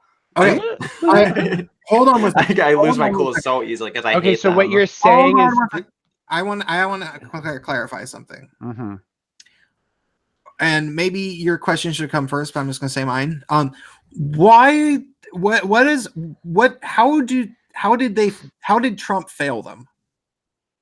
They just think Trump hasn't delivered on his promises. They think that Trump's too weak. He's not achieving anything. They think that he's cucked to Israel. Just all those standard complaints, which, I mean, for me, my big thing with Trump was I wanted to see the US government legitimately and significantly decrease in size. And I haven't really seen that. I've just seen what you can sort of respect from Republicans, which is that the government will continue to grow, but maybe at a slower rate.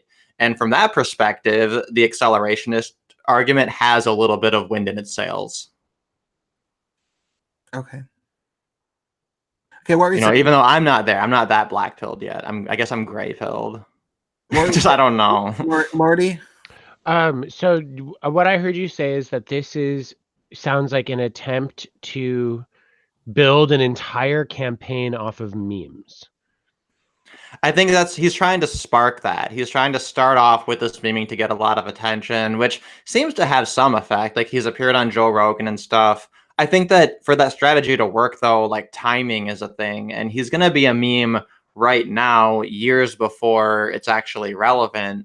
And you know, it's not really sustainable. It's to me, it sounds like an experiment, like, because I always think in terms of like there are think tanks and social controllers who come up with these freaking ideas and they want to test them out, right? And they look at like, oh, like Q had some success creating a movement through 8chan.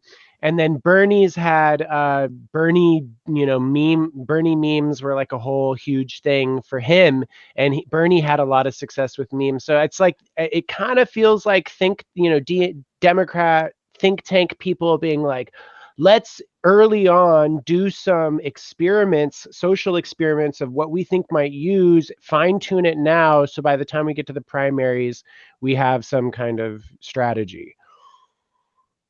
New hip strategy.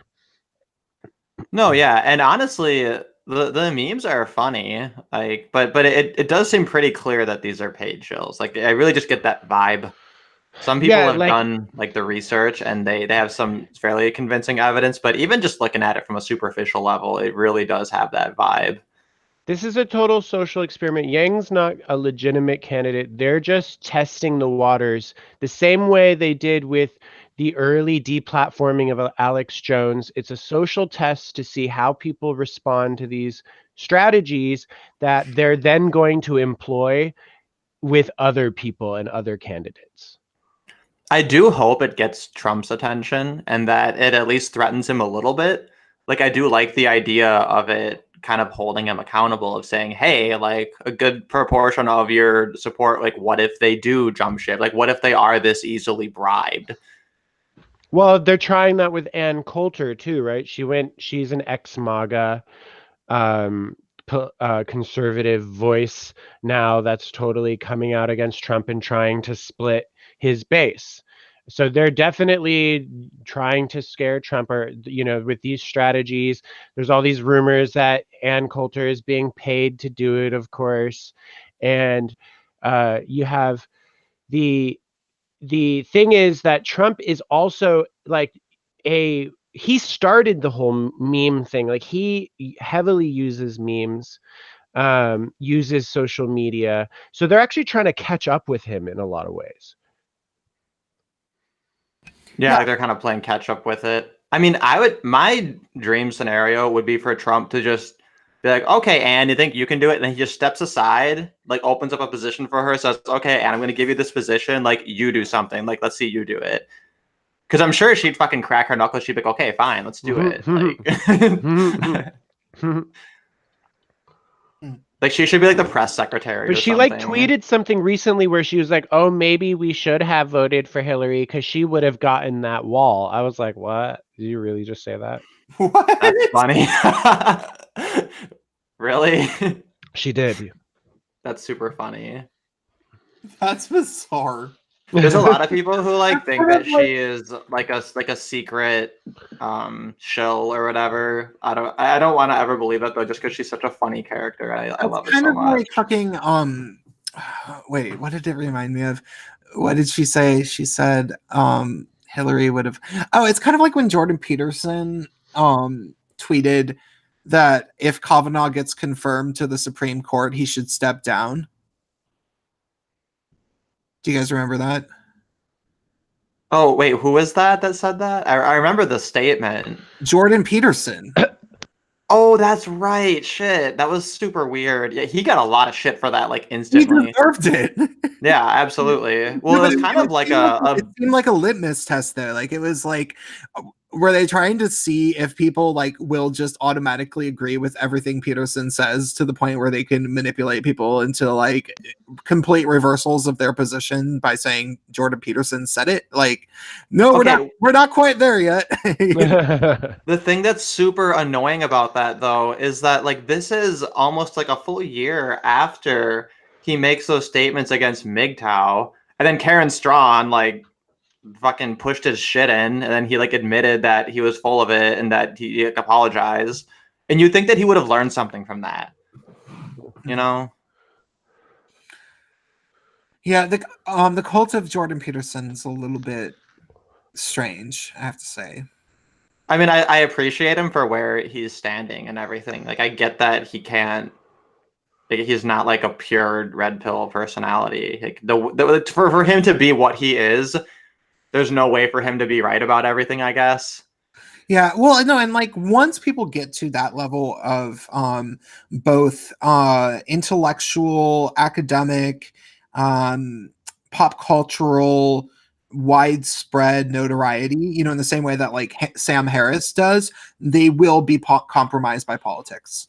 Like, and like we saw it with Sam Harris when Sam Harris, you know, had become famous for talking about, you know, Islam being a problem and Western nations basically being a little bit too polite or whatever, and you know, not actually criticizing them because people associate it with racism when blah blah blah blah blah, you know. And then all of a sudden he's like, by the way, you should vote for Hillary Clinton. I mean, a lot of people think that she is evil, but she's not. And I think you just don't understand that Trump is an icky, mean man. And like he had no actual like arguments. And it was so like, it was like, oh, I guess he doesn't want to shoot himself in the back of the head 2 or 3 times, you know? And that's what it seemed like. And but the thing is about Sam Harris as compared to Jordan Peterson is that I've always gotten a little bit more of a sincerity from Sam Harris. And so like Sam Harris, yeah, it did seem like at some certain point, for whatever reason, he began shilling for the Democratic Party, even though very unenthusiastically, it's always seemed to me. It's never seemed like it's coming from a genuine place. It always seems like they, you know, threatened to crucify his daughter or something, you know, like that's what it, I obviously I would never actually think that that's what happened, but that's what he acts like. It's like, okay, fine, I'll pretend to support Hillary Clinton. Whereas Peterson, he's just, I mean, he says a lot of stuff that is just like incontrovertibly true, and he does articulate things really really well, but at the same time it's like there's something so over the top about him that, especially as time's gone on, it's like, okay, no, I wouldn't be surprised if he was, you know, entirely a shill. Like it wouldn't be that surprising to me. Hard to, it seems like it's hard. I mean, everybody these days has an alliance to someone if they're on a large broadcast platform. Everyone. I'm looking over Ann Coulter's Twitter, and I just want to highlight this tweet. It's really funny. She's such a bitch. At least Gavin Newsom will be relieved that New Zealand doesn't have the death penalty. Sorry, I think that's really funny. Oh, I get it. Yeah. But yeah, I mean, honestly, though, to bring it back to Yang, though, I just want to say, if like it does end up happening, I'm taking the $1,000 and I'm gonna make sure not a fucking red cent of it goes towards any Americans. Like, I'm gonna definitely be like, if this is the hand you're gonna deal me, like, yeah, I'm gonna play the collapsitarian game. Like, I wouldn't actually vote for him or give him any money, but if he's gonna give me money, like, yeah, I'm just gonna go and I'm gonna give it to all the Chinese people that I'm living with over here. I'm gonna buy myself some dog fried rice. I'm gonna, you know what I'm gonna do with the $1,000? I'm gonna get on a train. I'm gonna go to Kunming. I'm gonna go to the Kingdom of the Little People. I'm gonna hang out with the Chinese midgets, and we're gonna spend that $1,000 every month. Actually, that's what people should do. You should just like leave the U.S. If you're gonna get $1,000 a month, leave the U.S., go live in China, and just live off of $1,000 and just give the money to China. Go live somewhere where you're relatively like well-to-do if you have $1,000 American. Yeah, I don't even need to work. Just quit your job, go to China, go to like rural China, and then bam, make the niche bucks work. Just make sure a white person doesn't touch them besides you. You're a Yang shill. They got to. Oh no! They tricked me. They 4D chessed me. They Chinese checkered me. Those motherfuckers. I was looking at the blue circles. Should have been looking at the red ones. Damn it.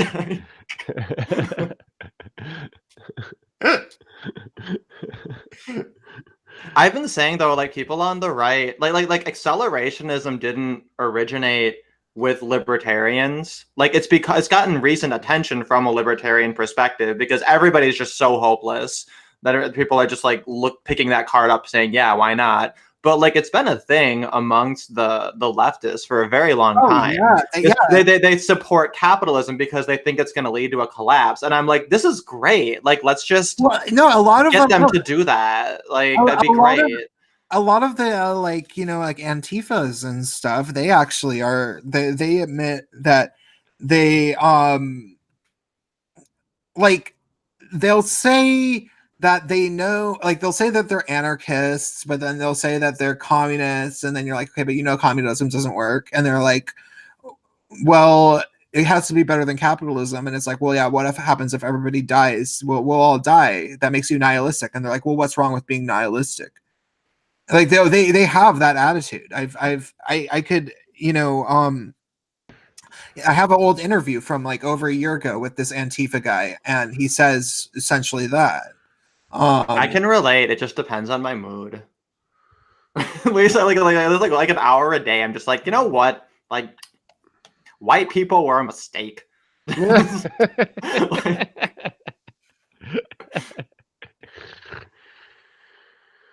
I was watching. You know what? White people are really dangerous. White people are really dangerous. They just need to be like somewhere just geographically separate, where we keep everyone else away and let the white people be by themselves. Maybe somewhere in North America or Europe.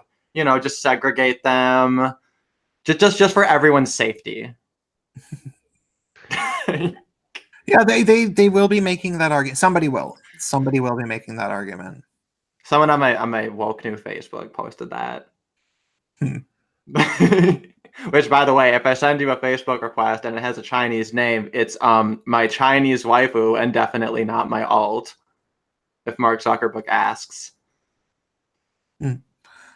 Okay. So, any more questions for Kizzume? Because we should be winding down. And questions from the audience, maybe.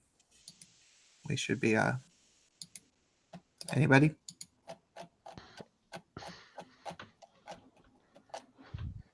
Anyone? Well, we covered a lot of ground, didn't we? Let's see. I said colored instead of covered. That's a funny Freudian slip there. Let me think. Any questions that I might have?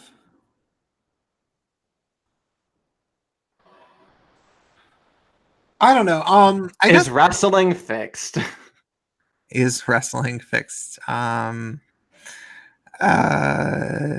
it ever broken to begin with? Yeah, that's good. That's the better. That's the answer to that.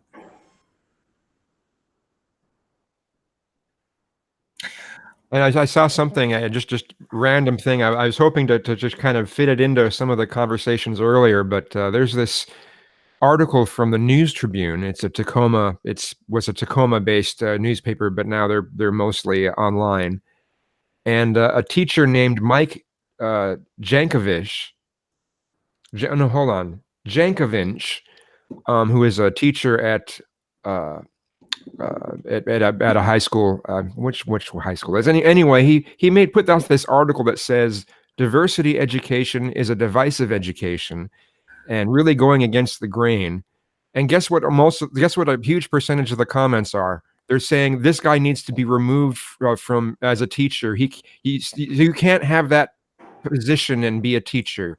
It's just like, I know that's how bad things have gotten. What was his argument? He was basically saying that there's an initiative or a bill they're trying to push through that would force schools to offer diversity classes, diversity history classes, and he's saying, well, this is rather divisive. The thing that we're supposed to be doing is, e pluribus unum, out of many one. We're supposed to have a primary culture, and if we're going to teach that about the multiculturalism model, that kind of goes against the founding principles. And of course, all these people are saying in the comments, "Oh, this guy needs to be fired. You shouldn't be able to have that opinion and be a history teacher." Yeah, Wilson High School. Don't you know that actually everybody should be teaching African culturalism and white, anything that even remotely resembles white as white supremacist, and it should be canceled. And well, we owe it to them. They gave us empire. We owe it to them. Yeah. Well. Oh man, the Empire thing, man. It didn't. I heard that they were actually going to let him still be in there for a few more episodes. Jussie Smollett. They're gonna actually still. They haven't like fully fired him yet or something. I read that recently. I'm like, that's crazy.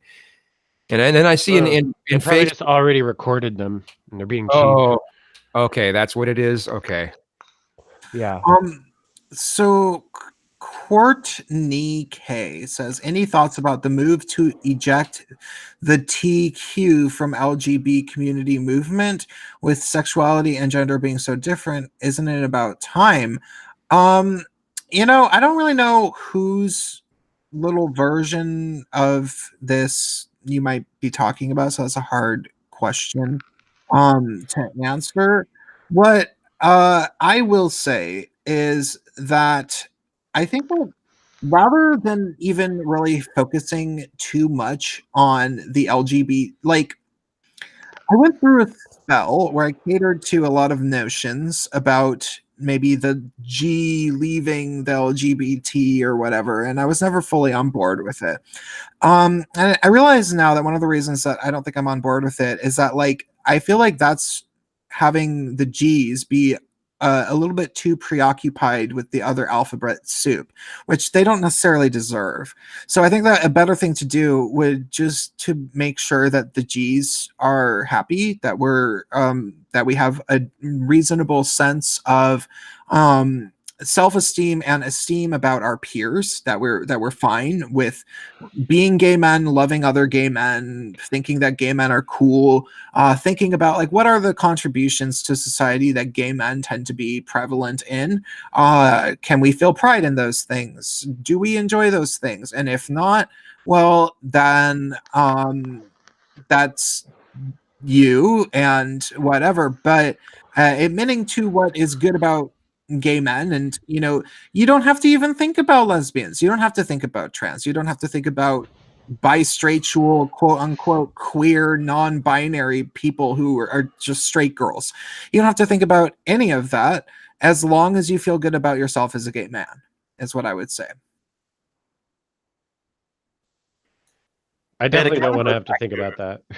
I would I would say I think I kind of like the idea of separating the LGB from the TQPIAA or whatever it is now.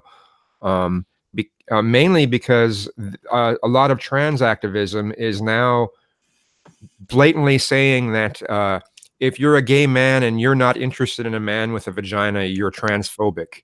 That kind of shit, you know. That's just for that itself. I kind of think we should be at some point separating the T and the rest of the alphabet from the LGB. It gets really confusing on Grindr when you're looking around, and now there are these people who come on who are only interested in trans people. So I'm like, okay, what a waste of space. And then I'm looking around, and after so many people complain about the gender, like racial bias, like, oh, no Asians or whatever like that, then you have people on there who are like, oh, I'm only interested in QTPOC. Oh, the Q-tips. You know, I'm like, okay, so it's not cool to be only Asians or no Asians, but it's totally cool to be like only people of color. Like, all right, fine. So I'm like, can the T and the Q and the POC, they can that want to be exclusive and segregated, like, can they just go do their own thing then? Clearly, no, they have to. they have to have the white gay men around to do all the work for them, but they're in charge of it. That's the that's the deal. That's how it will always be, because gay men are overrepresented numerically by existing in greater numbers, and that means that they have to be in charge because reasons.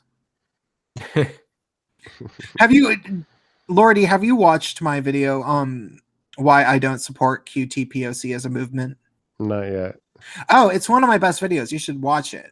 It is, because I use a lot of clips, and I go through like they're little, like, the closest thing to a mission statement I could find for like what cute, like they call themselves cutie pox. Did you know that?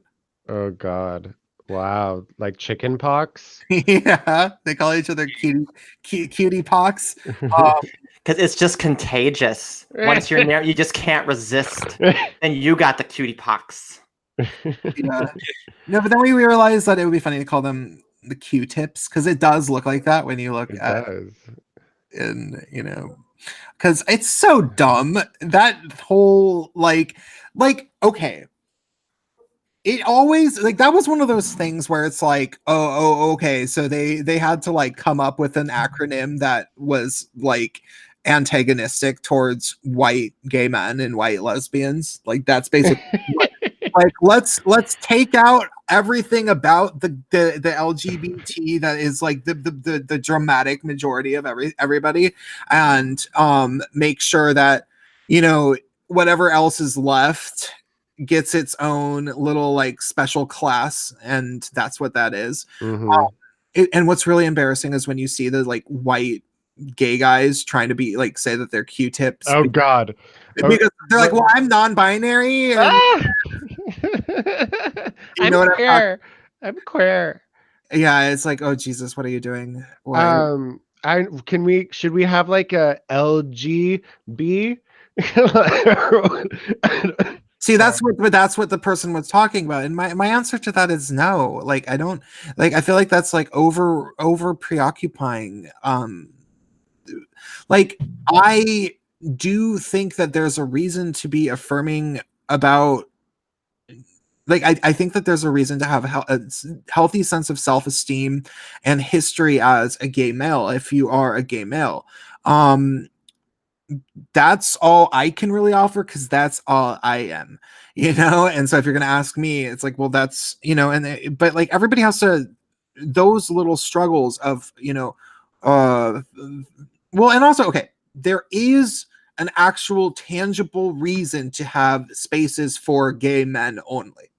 There absolutely is, which we have learned in recent years when, you know, feminists and trans try to come into our spaces, because they don't know that they're in someone else's spaces.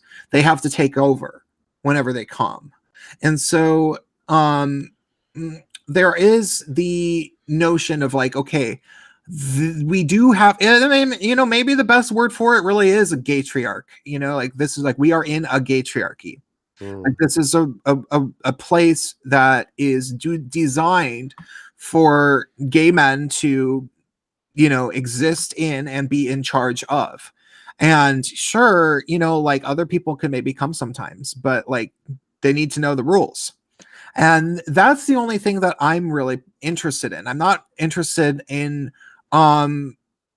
expanding anything really necessarily beyond that. I just know that when I've been in situations in the past that were like that, it did make me happy more or less. And when it was a more mixed LGBT environment, or T as well, and everybody was aware of that, but everybody took each other as like, okay, we all have equal rights to be here, that was fine as well. But you know, when it's a boy party, like then it's like for gay guys, bisexual guys can come, maybe the occasional woman who understands that she is a guest, that is totally fine. And that's, you know, that's as much as I really need to complicate it personally. Word. We don't need to complicate things. We don't need more labels. We do need people to get out of our faces with their shit, though.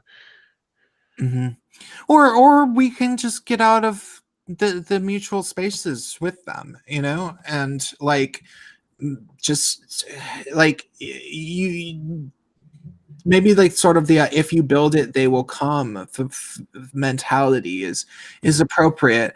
I don't know. I maybe I should try to have more meetups in my city. Who knows? Oh, that reminds us, we should always mention ICMI 2019 this year in Yes. Chicago. I will definitely be there. And I will more than likely be there.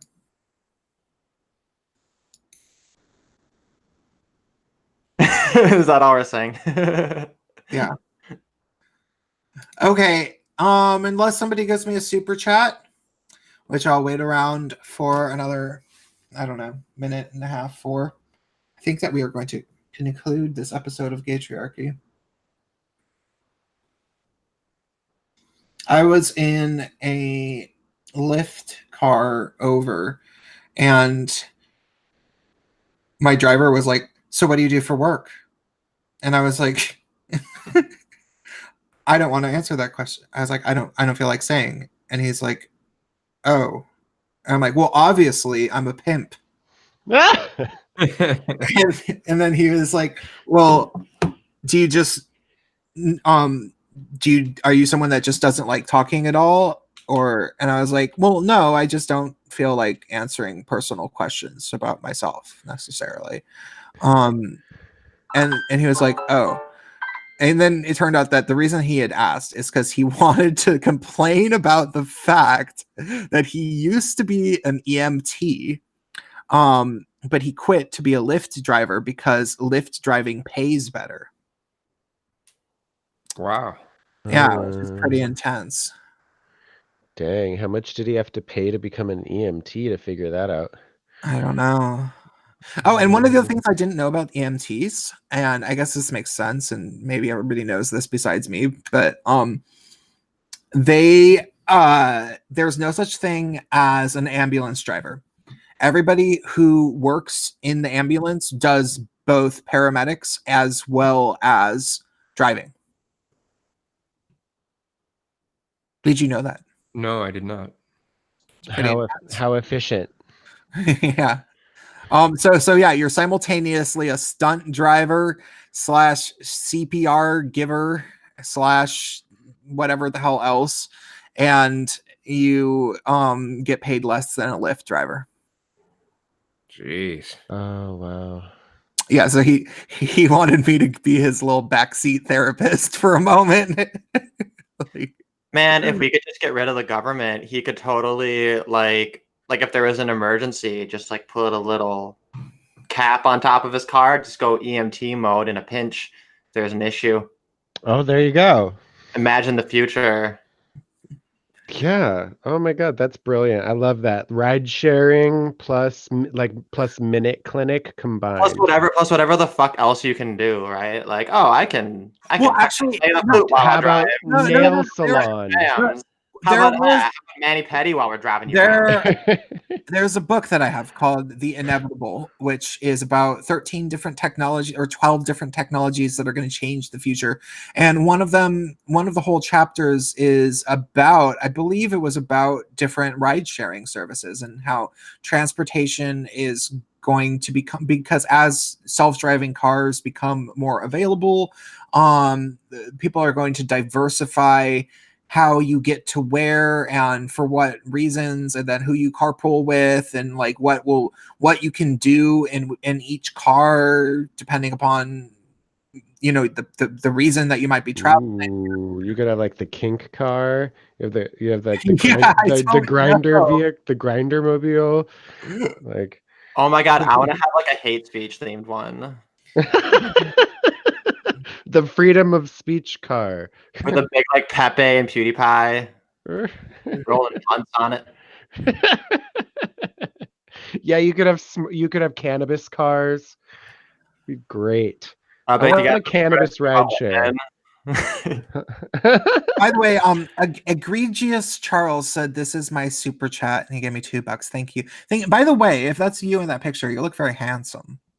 Charles is great. He's in the Honey Badger Discord. That's how I found him. Okay, cool. I should really, I've been trying to so I have a Gaytriarchy Discord. It exists, but I don't know how to invite people to it for some reason. I've sent space. There's a link. I you can know. give me the I've card to invite sent you it, and you said it doesn't work. Oh no, I'm in it. Oh, you're in the Gaytriarchy link thing? There's two people in the thing, and one is me and one is you. Let me look. And you are not online, and I am. I am currently. Oh no, I appear offline because that's what I do. Oh, okay, cool. We are here. Oh my god. And you keep posting our streams every week. You haven't even noticed all this work. Okay, so I have. Should I just drop this in the chat so anybody who's here now can storm it? No. Right. That's well. not I'll drop a link to mine because mine is So the an unmoderated. The Gaytriarchy. Okay, there will. I don't know how to set up Discords, but there will be a screening process, and I will start actually coming up with like rooms and levels and privileges and things like that. But I haven't actually sorted out the system. You mean like a true Gaytriarchy with? Yeah, and there's a number of things that like I have to actually do for my own safety because I've been the victim of people actively and aggressively trying to destroy me and my channel, basically hoping that I would like quit YouTube entirely. That was basically all of last year. There's people doing that, and I don't put anything past these people. So for example, in all of my server Gaytriarchy, there will be no pornography, period. And that's unfortunate. I would love there to be like the Gaytriarchy party boat with blackjack and hookers or whatever. Maybe there can be like some other server that is that, which will be an unofficial server. But the reason why is because if I have my Gaytriarchy thing and one of these people who's dead set on destroying my channel shows up in it, they might start planting kitty porn and being like, look, Prince of Queens is a pedophile, because they would do that. And because you can't put anything past these people. So yeah, no porn. That's how it is.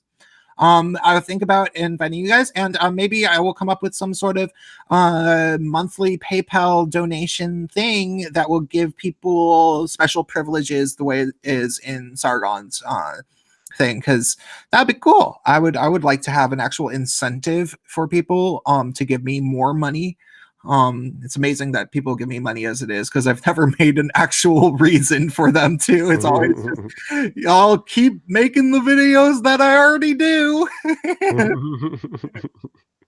So all right, any last words? I don't think that we really have any, because I asked if people Banana.